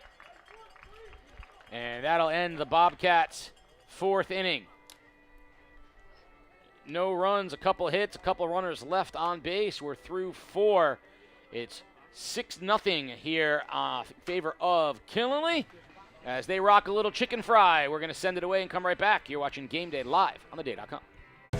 The Water Street Waffle Company is now open at 133 Bank Street in New London, Connecticut. This woman-owned business, Water Street Waffle Company, brings together Southern-inspired comfort food and classic Belgian waffle traditions, all served with genuine hospitality. Everything is made fresh from scratch daily. Great food, great atmosphere. Visit WaterStreetWaffleCompanyNL.com to see more.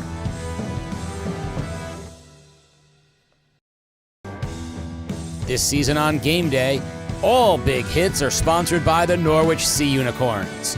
You can catch all the hard-hitting action all summer long at Dodd Stadium. Don't forget to check out the Sea Unicorns home opener, Saturday, May 30th at 6:30 p.m. There is a magnet scheduled giveaway and post-game fireworks. For more information on promotion and tickets, please visit the Sea Unicorns website at goseaunicorns.com. And check out Game Day CT for the Sea Unicorns' big hitter of the game. Flags in the breeze here at Dodd Stadium as we head to the top of the 5th inning. 6-0, Killingley on top. They'll send up 7, 8, 9 hitters. Brady Girardin, Jacob Long, and Michael DeAngelis. And still on the mound for the Bobcats entering inning number 5. Kagan Rushala. Are you a little surprised to see him back out there off back-to-back shutout innings? So. Again, I don't know what he has backing him up. Maybe he doesn't have a lot for this week, but the kid has shown guts coming back those last 2 innings, throwing two zeros. Guess what? You throw him out there and see how he does. Maybe you go batter by batter, see what happens here. Again, we talked about kind of sticking to a positive. Guess what? You get 3 good innings out of him right there, and that kind of leads to the rest of the year. I think it's Scaramamano on the other side of him, barring anything else. Girardin with a big hit in the first inning, bases clearing double. Ground ball into the hole, backhanded by Whistler. Chris throw across the diamond, and it gets past Jones, and it'll be safe at first base by Girardin. I will be interested to see how they score that here, the official scorer. I would give that an E6 because I think he had time, but I am not the official scorer. It's a tough play. In high school, they kind of tend to gravitate towards the base hit, and since I am nothing if not magnanimous, we're going to give that one a hit, a single for Girardin, his second hit of the day, and that'll bring up Jacob Long, been on base twice, the catcher with a single and a walk. And that kind of that play right there kind of speaks a little bit to the night Rushala's had too, right? Think about how close they were to two plays being made in the infield, play being made in the outfield, changes the whole dynamic. Maybe 3 plays in the infield if Carraro is able to get a glove on that ball down the line, right? It was very, very close to him. This could have been a much different game had there been a couple of small plays made. Yeah. Finds a way sometimes, right? Game of inches. You know, the second baseman shortstops were a little deeper in a couple of those line drives that kind of eked into the outfield, maybe a different situation. Outside, yeah, I mean, it starts with the error on the second batter of the game. Yep. Then you've got a ball over the shortstop's head that it maybe is an inch out of his reach. A ground ball down the left field line that's maybe an inch from being foul, right? Just the little teeny plays. Long shows bunt, pulls it back, runner goes, ground ball up the middle. Whistler can't go, and that ball is bobbled by Jones, and we're going to have runners on first and third. I don't know what happened there. It looked like Jones went out to stretch, and I can't tell if that ball short hopped him or if it just popped out of his glove, but Whistler was caught with the runner going, thinking he was going to go to second base and then the throw across, and a bad start to the inning for the Bobcats. I think that's it. And Moyer's going to go out to get Rushala, who deserved better, and we will take a break.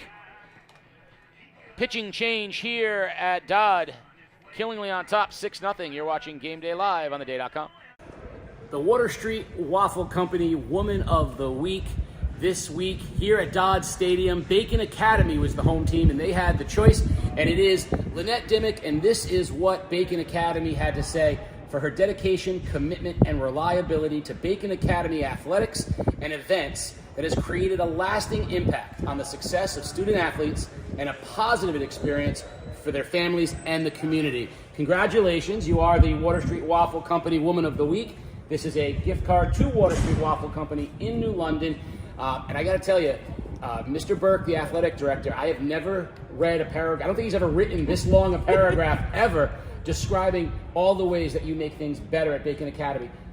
What's the most rewarding part of working at Bacon Academy? Runners on the corners. Fastball strike to Michael DeAngelis, and Moyer decided to leave Rushala in the game, trying to get him out of this 5th inning. Down and outside, 1-1. So Girardin leads off third. Long, the runner at first. Bobcats down 6-0 here, and you got to be careful that this thing doesn't slip away from you. Long's going to go. Pitch is a ball. Throw down to second base, sails into center field. Runner from third will score, and it has been a very lousy inning here for the Bobcats as another mistake defensively leads to the 7th run of the game.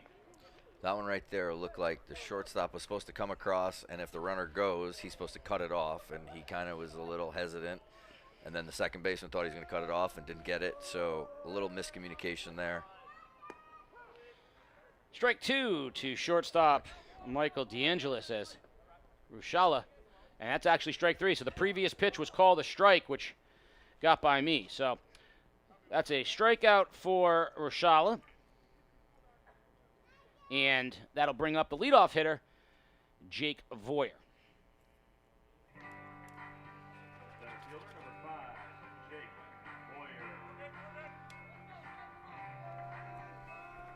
Again, in this situation, infielders, got to keep the ball in best as possible. It's one out, but 8-0 is just one of those big, those leads that just kind of keeps mounting. That's a good piece of hitting right there. Base hit into left field, and that's going to score another run. Heading to second for the double is Voyer.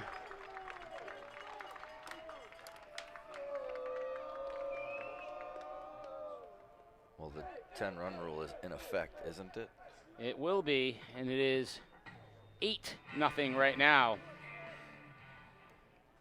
And that will do it, as Moyer will go out to grab Rushala. So we will take a break. 8-0 Killinlgy. You're watching Game Day live on theday.com. The Water Street Waffle Company Woman of the Week this week here at Dodd Stadium. Bacon Academy was the home team, and they had the choice, and it is Lynette Dimmick, and this is what Bacon Academy had to say for her dedication, commitment, and reliability to Bacon Academy athletics and events that has created a lasting impact on the success of student athletes and a positive experience for their families and the community. Congratulations, you are the Water Street Waffle Company Woman of the Week. This is a gift card to Water Street Waffle Company in New London. And I got to tell you, Mr. Burke, the athletic director, I have never read a paragraph. I don't think he's ever written this long a paragraph ever describing all the ways that you make things better at Bacon Academy. What's the most rewarding part of working at Bacon Academy? Oh, there's so many rewarding things. I love seeing the transformation of the kids from the time they come in as freshmen and then find their way and go out into the world to do their thing. And I love the athletic piece because they get to compete, and they're so dedicated to their sport and the way they support each other, and it's just rewarding to watch all of that happen. What's one thing that you're looking forward to with perhaps a whole bunch of new fields available, if that happens at Bacon Academy? What do you envision? What's the first thing you want to do with new fields at Bacon? Oh, I can't even say the first thing. It's going to be so exciting because my kids competed at Bacon in 2012, 2014, and it is such a long time coming, and it's going to be so awesome for all the new athletes to experience that. And I think it's going to build a sense of community and get more people out to see the games. Well, Mr. Burke and the entire Bacon Academy community salute you. Often unsung and unheralded, the Water Street Waffle Company Woman of the Week, designed to reward the women who make sports go. And at Bacon Academy, it's Lynette Dimmick. Congratulations. Thank you very much. Cyrus Scaramamano on the mound for the Bobcats here in the top of the fifth as they trail 8-0. Scaramamano was the designated hitter, so he will come in and take his own spot in the lineup, replacing Kagan Rushala, who quite frankly deserved better. Not indicative, the 8-0 lead or deficit that he leaves with, not indicative of how well he pitched. Bobcats, particularly in this inning, kind of kicking it around a little bit, poor decisions. A couple of hits that were questionable, a couple of errors, just overall a bad inning for the Bobcats after they had stabilized the game and got it here to the fifth. So 8-0, they're not quite in danger of the 10-0 rule just yet, and even if they were, they'd still get their at-bats in the bottom of the fifth, but Scaramamano is going to try to come in and minimize the damage as Alex Murdoch, the second baseman, heading to Dean College, batting up and takes a good fastball from Scaramamano for strike one. Definitely tough for the young man on the mound. He had two good innings, like you said, and we were trying to get a positive out of him, and it kind of turns into a little bit of a downer coming out. Scaramamano, big leg kick, and that goes off of Teal, heads to the backstop, and Voyer will head over to third with only one out. Now, Scaramamano has been upside from the time he was 10 years old. He had a lot of power, has an electric arm, a lot of there. Unfortunately, the kid's had a rough time too. He's had, some tragedy in his life. Not always been able to devote as much time to baseball as you want, but you're going to see all kinds of stuff from him. Kid's got stuff from the fastball perspective as it goes outside 2-1. Pop in the bat. And he's a great kid, and he's overcome, sadly, a lot of tragedy in his young life, and he's done so with the help of the Bobcat community. Fastball on the outside part of the plate evens the count at 2, and you can see the ball jumps out of his hand. Definitely got a live arm. Kid's also was a nationally acclaimed equestrian horseback rider. True story. Fastball down and away, 3-2.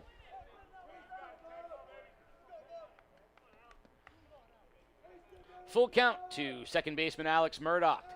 Scaramamano looks in, full count pitch comes in, and it's lined into right field over the outstretched Kreutz and in front of Cheverini. Base hit, and that is the 9th run of the game for Killinlgy as Murdoch lines a single, and that'll bring up the first baseman, Michael Fabiano. He's 2 for 3 on the day with a run scored, and Scaramamano needs to get this guy out of here, or else they will be in danger of that 10-0 possibility. He definitely slings it a little bit, we would say. He kind of brings it around his back, and he kind of slings it and hides the ball really well. He just dominated Grosso Tech with a complete game victory last week. And if he pounds the strike zone, he can be very, very tough. But you're right, definite slinger. As Fabiano hits a hard ground ball to Kreutz. Over to Whistler for 1, to first base. Dug out by Jones nice. For the double play. And that will do it there for Killinlgy in the 5th. But a few more.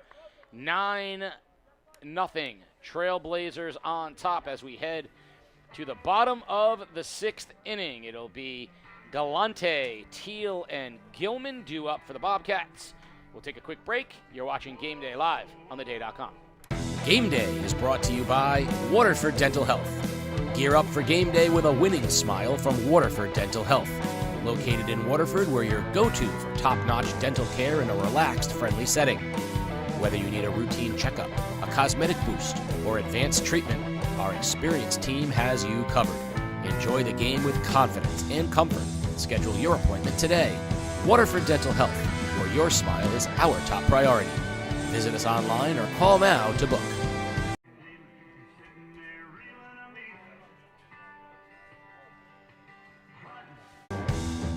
This season on Game Day, all big hits are sponsored by the Norwich Sea Unicorns.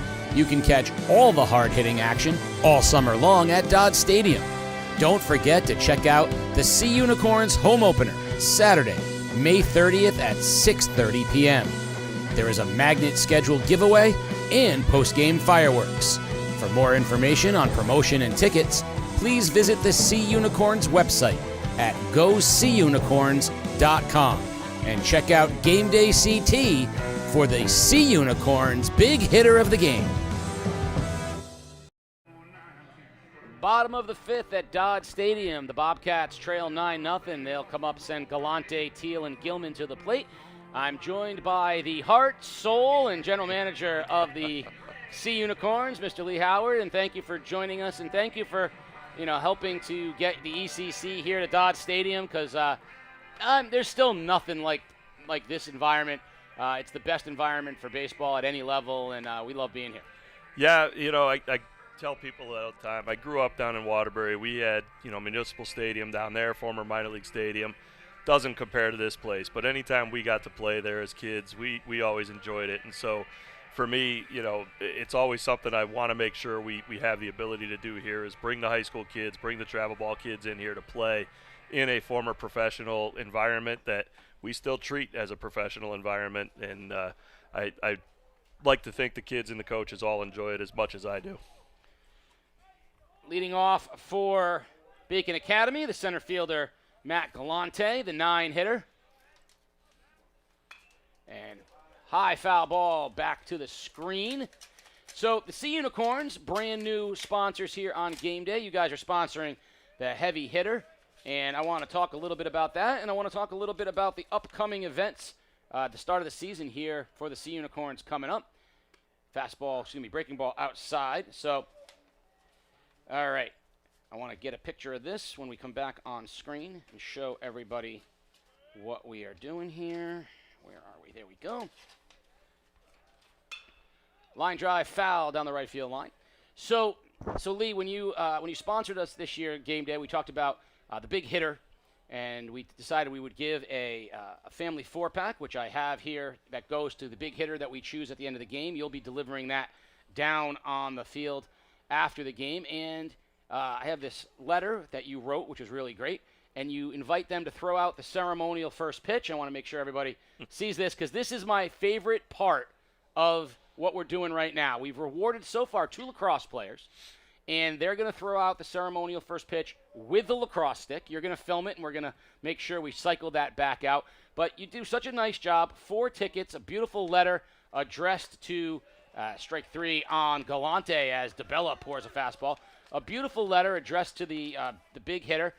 It's a great sponsorship. It ties together a lot of what makes the Sea Unicorn so much fun. You're inviting high school kids from across multiple sports, lacrosse players, baseball players, to not only come to Dodd Stadium, but take part in the activities of the Sea Unicorns as we get to the top of the order. And Jacob Teal, talk a little bit about just the philosophy that you have to employ with a team like the Sea Unicorns.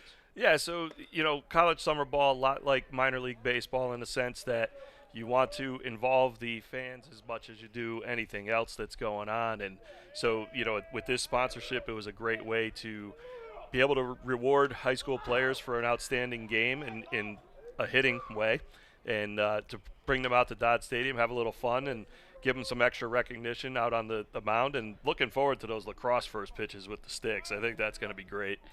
I talked to, and I think this is the perfect merging of the sponsorship. When I interviewed the young woman from Waterford as the fastball in for a strike from DeBella, I said, do you know the Sea Unicorns? And she's like, no. I'm like, the baseball team at Dodd Stadium. And she's like, oh, yeah, no, I know them. And I was like, you want to throw out the first pitch with your lacrosse stick? And she's like, really? And she's like, and all of her teammates are behind her like, we're all coming. We're all coming to watch this. And I asked her, I was like, do you think you could throw a strike with your lacrosse stick? And her answer was, hell yeah. So, but that's right? There's an audience of people that may not normally come to a Sea Unicorns game. They're going to come and watch that. And then they're going to get to experience how awesome it is here at Dodd. Talk a little bit about what a family can expect as DeBella, 3 straight fastballs by Teal for the 9th strikeout of the game. What do you get when they come here to Dodd Stadium? So, the thing that has always been the case here at Dodd Stadium, whether a minor league affiliated or summer college ball, is it's an affordable family fun night out. Great summer night. You're just chilling at the ballpark. You're having some hot dogs. The adults drinking some beer, the kids drinking some water or soda, and, just having a fun time. The game's going on in the background. You may not know what's going on. The kids are, running around the stadium. The parents kind of get a free babysitter of sorts, whatever. But it's just so much fun and such a great atmosphere to just hang out for a summer night. DeBella has been pouring it in. He's got 2 quick strikeouts here as the left fielder Nick Gilman steps in. He's 0 for 2. DeBella looking to close it down here in the 5th, and that'll put the Killinlgy team into the win column on the scoreboard after 5, and they'll be looking for that extra run to see if they can lock this thing down a little early. DeBella's been lights out here, not allowing a run, only 3 hits on the game, and he's 2-1 to Gilman. I'm with Sea Unicorns general manager Lee Walter as we're here. 2-2 pitch to Gilman upcoming.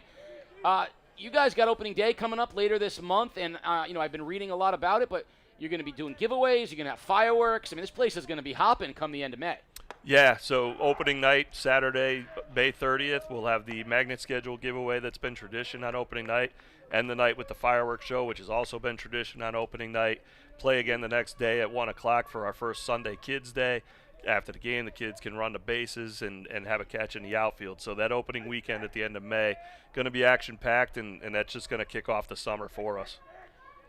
3-2 pitch to Gilman. Fastball swung on and missed. 3 strikeouts as DeBella pouring it on. We're going to leave it here. We're going to keep you here. So, there's something special about baseball and to the kids. They see those bases, and they want to run them. I remember last year, ECC tournament, my niece was here to watch my son play. She was, 4 years old, and all she could look at was like, how do I get out there and run those bases? Game ended. I'm like, let's go. And it took her about, 45 minutes to make it around the bases. But talk about, all the different things that minor league and independent, college, all of the small market baseball teams, the kind of promotional things you have to do to keep things alive. Yeah, so it's ticket specials. It's, in some cases concession specials. It's, the in-game promotions on the field where it's like a race the mascot or anything like that you just want to keep the fans engaged and having a good time and creating those memories that allows them to want to come back and keep watching a sport that I love, you love. Maybe not as many people love it anymore, but when you come to a place like this, you're going to fall in love with the atmosphere.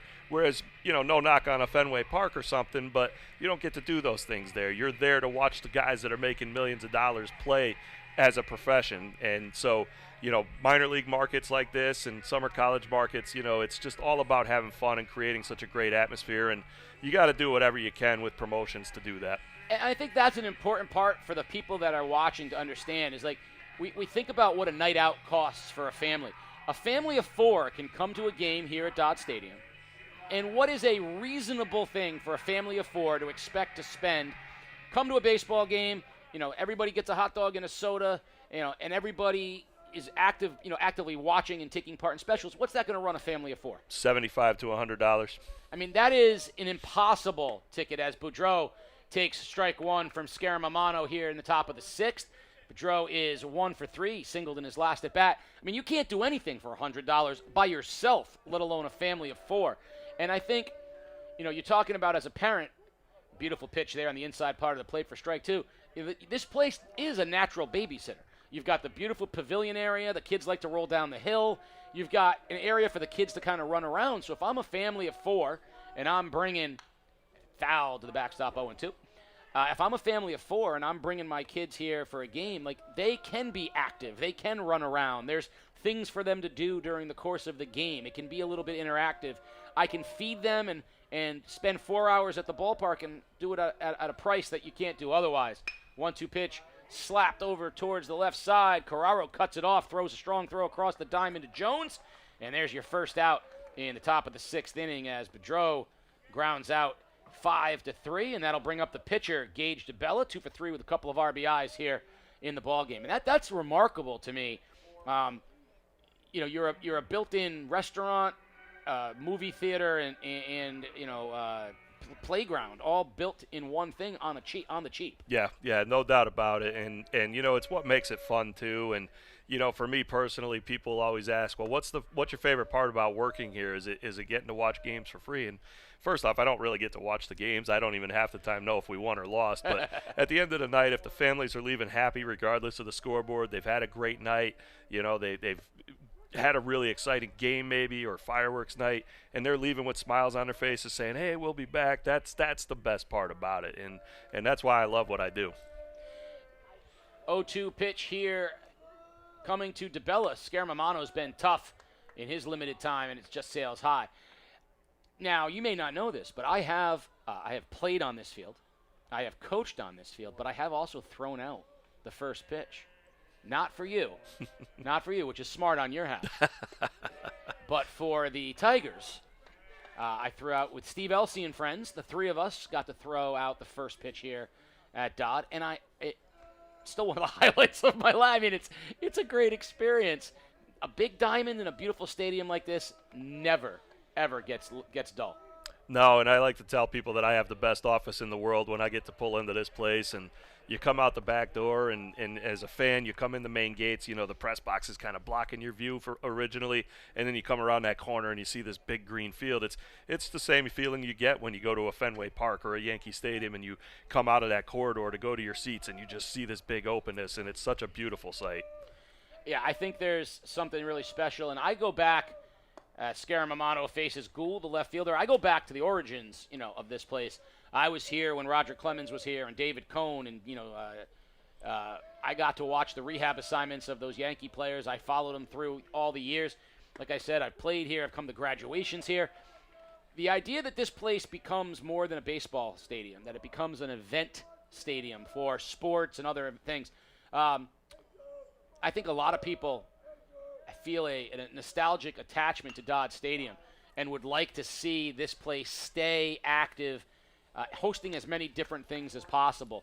Obviously, there's been a lot of talk, recently about what the future of this place holds. But just from your perspective, I mean, is this a place that could support, entertainment, a variety of different things?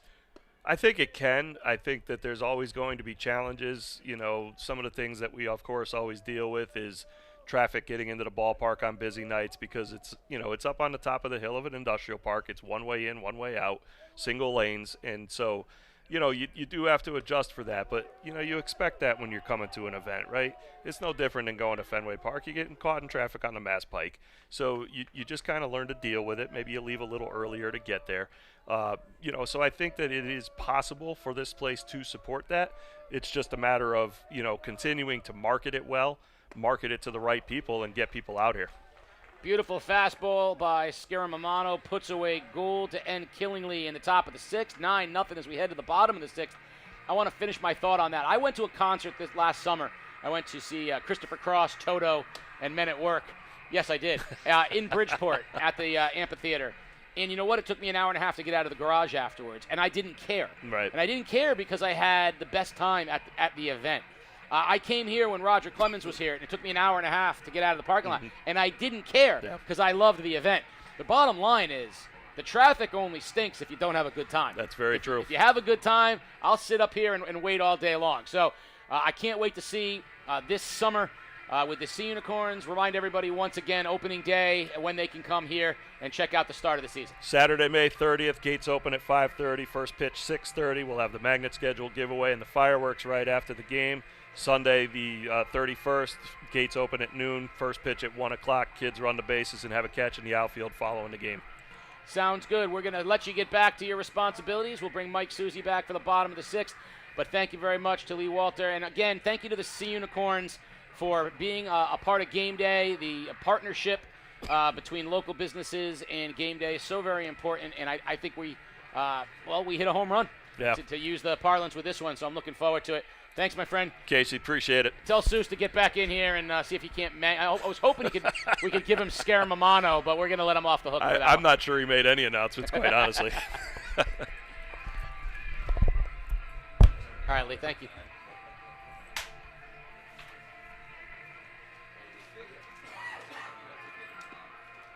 Game Day is brought to you by Waterford Dental Health.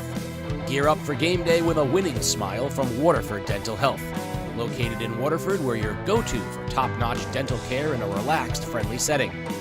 Whether you need a routine checkup, a cosmetic boost, or advanced treatment, our experienced team has you covered. Enjoy the game with confidence and comfort. Schedule your appointment today. Waterford Dental Health, where your smile is our top priority. Visit us online or call now to book. This season on Game Day, all big hits are sponsored by the Norwich Sea Unicorns. You can catch all the hard-hitting action all summer long at Dodd Stadium. Don't forget to check out the Sea Unicorns home opener, Saturday, May 30th at 6:30 p.m. There is a magnet schedule giveaway and post-game fireworks. For more information on promotion and tickets, please visit the Sea Unicorns website at goseaunicorns.com. And check out Game Day CT. Kreutz leading off the bottom of the sixth for the Bobcats. DeBella continues to deal, and Kreutz fouls it back. Kreutz single and a strikeout.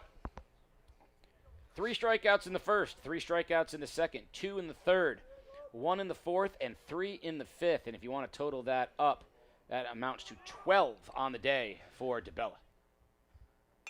Kreutz fouls it off, and it's 0-2. And Mike, we said in the early going he has a good fastball. Last inning was probably his best inning since the first. He just went hard at everybody and 3 more strikeouts there in the fifth. He went right after all 3 guys and just blew them away, really. And bottom of the sixth here at Dodd, 9-0 Killinlgy. DeBella with the 0-2 pitch to Ethan Kreutz.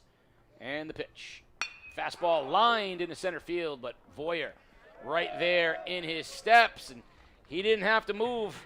Line drive by Kreutz, but he is the first out of the sixth, and that'll bring up the third baseman, Robbie Carrara, 0-2 on the day. And at the end of this one, we're going to want everyone to go to Game Day CT. You're going to, of course, check out the Roberto's Log Cabin Player of the Game Day interview with the winning coach. and the Sea Unicorns big hitter of the game, all down on the field post-game interviews. You're going to want to check those out on social media. Everywhere you look. Carraro, line drive, left field, and a beautiful catch made by Gould, robbing Carraro of extra bases. Joey Gould in left field, and that is not only a web gem, that's a grade 8 candidate. I was going to say, that's right there with the grade 8. Beautiful play, and there kind of separates what we've seen tonight. Killinlgy making the little plays Bacon hadn't made. 9 is a big number, but this game was closer than that. As Scaramamano checks in, he will face DeBella and face a fastball for a strike. Scaramamano was the recipient of a Twilight single in his last at bat. He's 1 for 2. Very good play out there by left field. You think about it this way, right? 2 ways. One, when a pitcher is struggling and throwing a lot of balls, the defense falls asleep, right?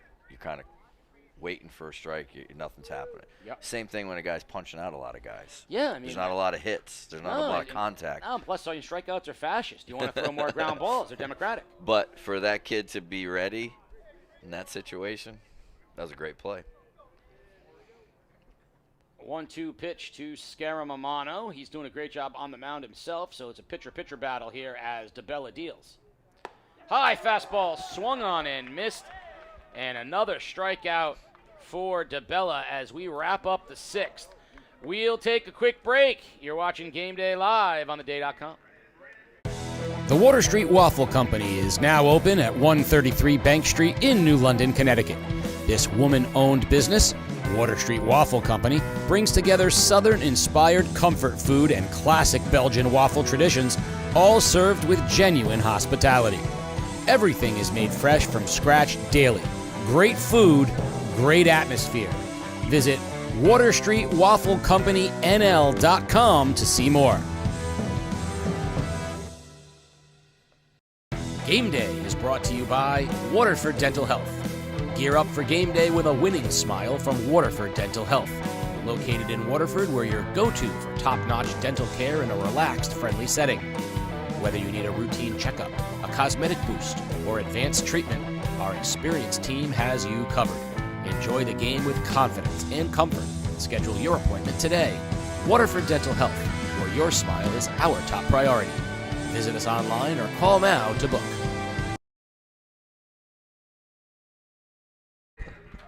Senior Ben Byniski in to pitch for the Bacon Academy Bobcats here in the top of the 7th inning. 9-0. Killingley on top. Byniski gets the opportunity here. He'll usually throw a lot of strikes, throws a lot of different pitches, including a knuckleball. He'll turn it in, turn it out, and the knuckleball is actually pretty good. You'll see it not bad, and he uses it as a changeup. Byniski is known for when you think he's going to throw you a fastball, you're wrong. He's going to throw you the knuckleball. He can throw you something. No, he can throw you something. It could be a breaking ball, knuckleball, but he'll get it in the zone. You're never going to see a fastball from him when you think you're going to. And then when you don't think you're going to see a fastball, you'll get one, and it's really, really frustrating. He can drive you crazy. 9-0, he's going to be asked here to just come and get the Killinley batters, let Bacon get back in. He'll be facing the bottom 3 in the Trailblazer lineup, Brady Girardin, Jacob Long, and Michael DeAngelis. First up, third baseman Brady Girardin. He's had a nice day. He's 2 for 3 with 3 RBIs, and he'll lead it off against Byniski. You mentioned the Bull Durham reference that I made. Well, Lee Elsey posed a question on fantasy board the other day of the top 5 baseball movies and the best scene from each of those 5 movies. I had a hard time narrowing it down to 5. I go back and forth on a couple of them as Byniski deals. And there's the knuckleball. Just a bit high. Ball 1. That's tough. That's tough. That's tough. I know my top 3 or 4, like 3. I know my top 3. Number 1 for me, hands down, is the natural and the final, the swing and the lights and the. Hard to argue that. It's a beautiful, great scene in so many levels. I mean, it's so good that I walked out to my wedding to it. Yeah. So, 2-0 pitch from Byniski hits the outside corner. It's 2-1. 2 for me would be would probably be Bull Durham. 2-1 to Girardin. Fouled back. I mean, Candlesticks make a nice gift. He also hit that. Hit the bull. Hit the bull mascot. Now, the best scene often considered in Bull Durham is the scene where I want to bring my presence with authority. And you shake him off, and then he hits the ball, and the guy gets a free steak. Wins a free steak. I held it like an egg, and he He scrambled it too. He hit it like he knew it was coming. He did. I told him. Center fielder Galante settles under it and makes the out for the first of the 7th as Girardin flies out to center field, and that'll bring up the catcher Jacob Long. So Byniski gets the first out. So yep, there's 2. I would agree. Those are high on the list. I'm surprised you haven't gotten to the. You got Major League. Major League is the #1 comedy in a lot of ways, and people think of the Wild Thing coming in as maybe one of the scenes there.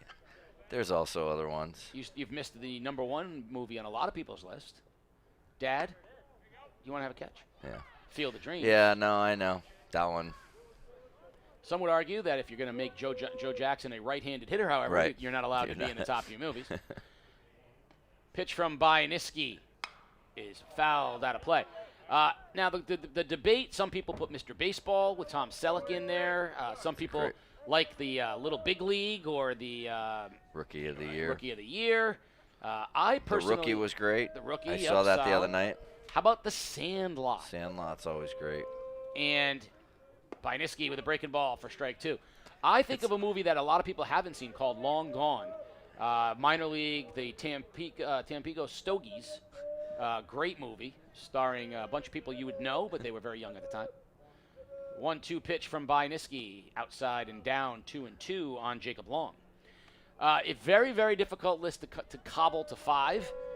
Sandlot, definitely. I mean, some people say, what about Bang the Drum Slowly, which is like one of the original cry your eyes out kind of movies. 2-2 from Byniski to Long. You got Pride of the Yankees. There's the knuckleball for strike 3. As the second out of the inning comes via the strikeout. That'll bring up the shortstop, Michael DeAngelis. Got 8 Men Out was a great baseball movie. 8 Men Out, another one that wasn't like 8 Men Out, very good. So many. I mean, it's hard to narrow it down to 5 for sure. You could go 5 dramas. You could go 5, lighthearted comedies. Strike to DeAngelis. He is 1 for 3. He singled back in the 3rd. Byniski doing a nice job keeping him off balance. AJ's in the booth with me shaking his head. He remembers Little League. This is exactly what he did even way back when he was 11. Soft line drive to second base. And that's a quick inning. Nicely done. And that'll do it for Killinlgy in the 7th. Bottom of the 7th. Bobcats upcoming. One last crack at it. We will keep it here, and we'll talk a little bit more about baseball. The baseball movies, but the scene that I chose from The Natural was the scene when he struck the whammer out. In one of the most telling scenes in the whole movie is when the woman who ends up shooting him, and she's looking at the whammer the whole time, and then he strikes the whammer out, and she just goes, and she turns her gaze to him. It's chilling. Bull Durham, you could choose anything. Major League, you could choose anything. There's 1,000 scenes. Same thing in Field of Dreams. People will come, Ray. You could choose them all. But I would say for you and I, Major League and Bull Durham dropped at a very important time in our lives while we were in high school playing Legion ball. And for Bull Durham in particular, we actually quoted that when we were on the mound in the 1989 state championship game after Scott Burrell, first-round draft pick, hit one still hasn't landed into Rhode Island from Middletown. We went out, and poor Scott Heller, 16-year-old pitcher, thought we were all going to come out and give him a little pep talk, and we just said, boy, anything hit that far ought to have a stewardess on it, don't you think? And he held it like an egg. I mean, it was all Bull Durham. So, movies and baseball hand in hand, and here we are at Dodd Stadium heading to the bottom of the 7th inning, Bacon down 9-0, and it has been all Gage DeBella as he's out there looking for the complete game. And I'm going to tally these up to make sure I've got it right. 12 strikeouts thus far for DeBella. Now we're going to award the Roberto's Log Cabin Player of the Game Day, and it's going to be tough if a kid has a 12 strikeout plus shutout to not name him. But we're also going to name the Sea Unicorns big hitter of the game, and I'm looking at Fabiano with a couple of hits. I'm looking at DeBella with a couple hits, and I'm looking at Girardin with the big 3 RBI double in the first inning. We'll have to choose amongst them. You can find out all those choices at Game Day CT after the game on Facebook, TikTok, Instagram, YouTube. You have it on social media. We'll figure out a way for you to see it. I hope I don't quote it wrong, but I do love the scene in the dugout when the manager of the Knights says, "My dad wanted me to be a farmer." And Roy Hobbs says, "Well, my dad wanted me to be a baseball player." And then he says, "Well, you're the best baseball player I've ever seen." You're the best baseball player I've ever seen. Wilfred Brimley. Fastball to Ty Whistler in for a strike, and no letting up from DeBella here in the 7th. It wasn't all about Quaker Oats That's with him. He said, Roy Hobbs, it's a good thing. Fastball high and out of just 1-1. Yeah, lot to love in those movies. Of course, next week on game day, right here back at Dodd, double dip. St. Bernard and Ledyard, two of the best teams in the ECC, followed by the red-hot Montville Wolves and these Killinlgy Trailblazers as Whistler taps it back to the mound. DeBella up and throwing, and there's your first out in the 7th.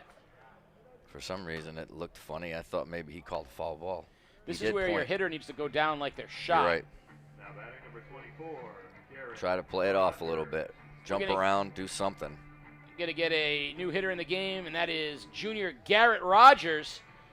Garrett Rogers, who I coached when he was 8 years old. Father Shannon's out there rooting him on, and Rogers gets a chance at DeBella and says, "Thanks, Coach, for putting me in here in the 7th to face nothing but fastballs." Yep.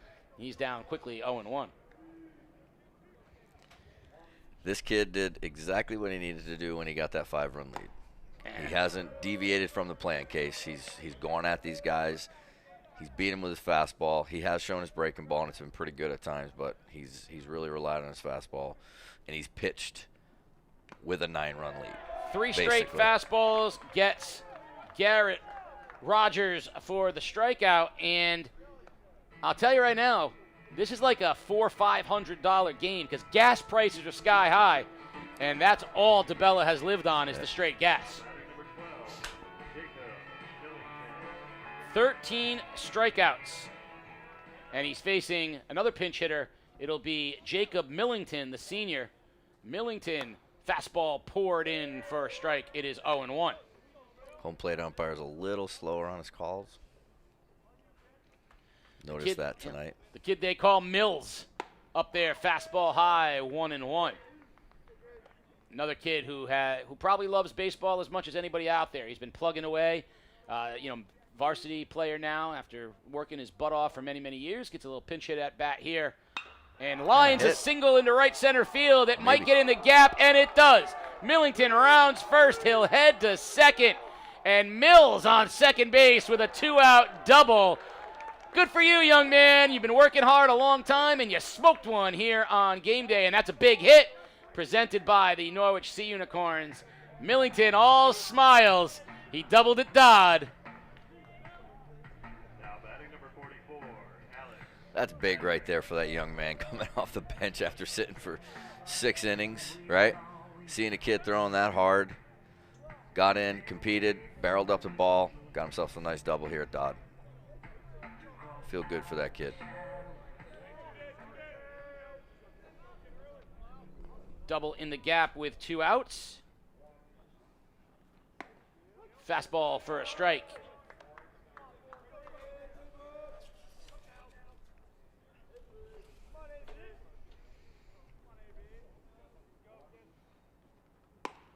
Another fastball for a strike. It is 0-2.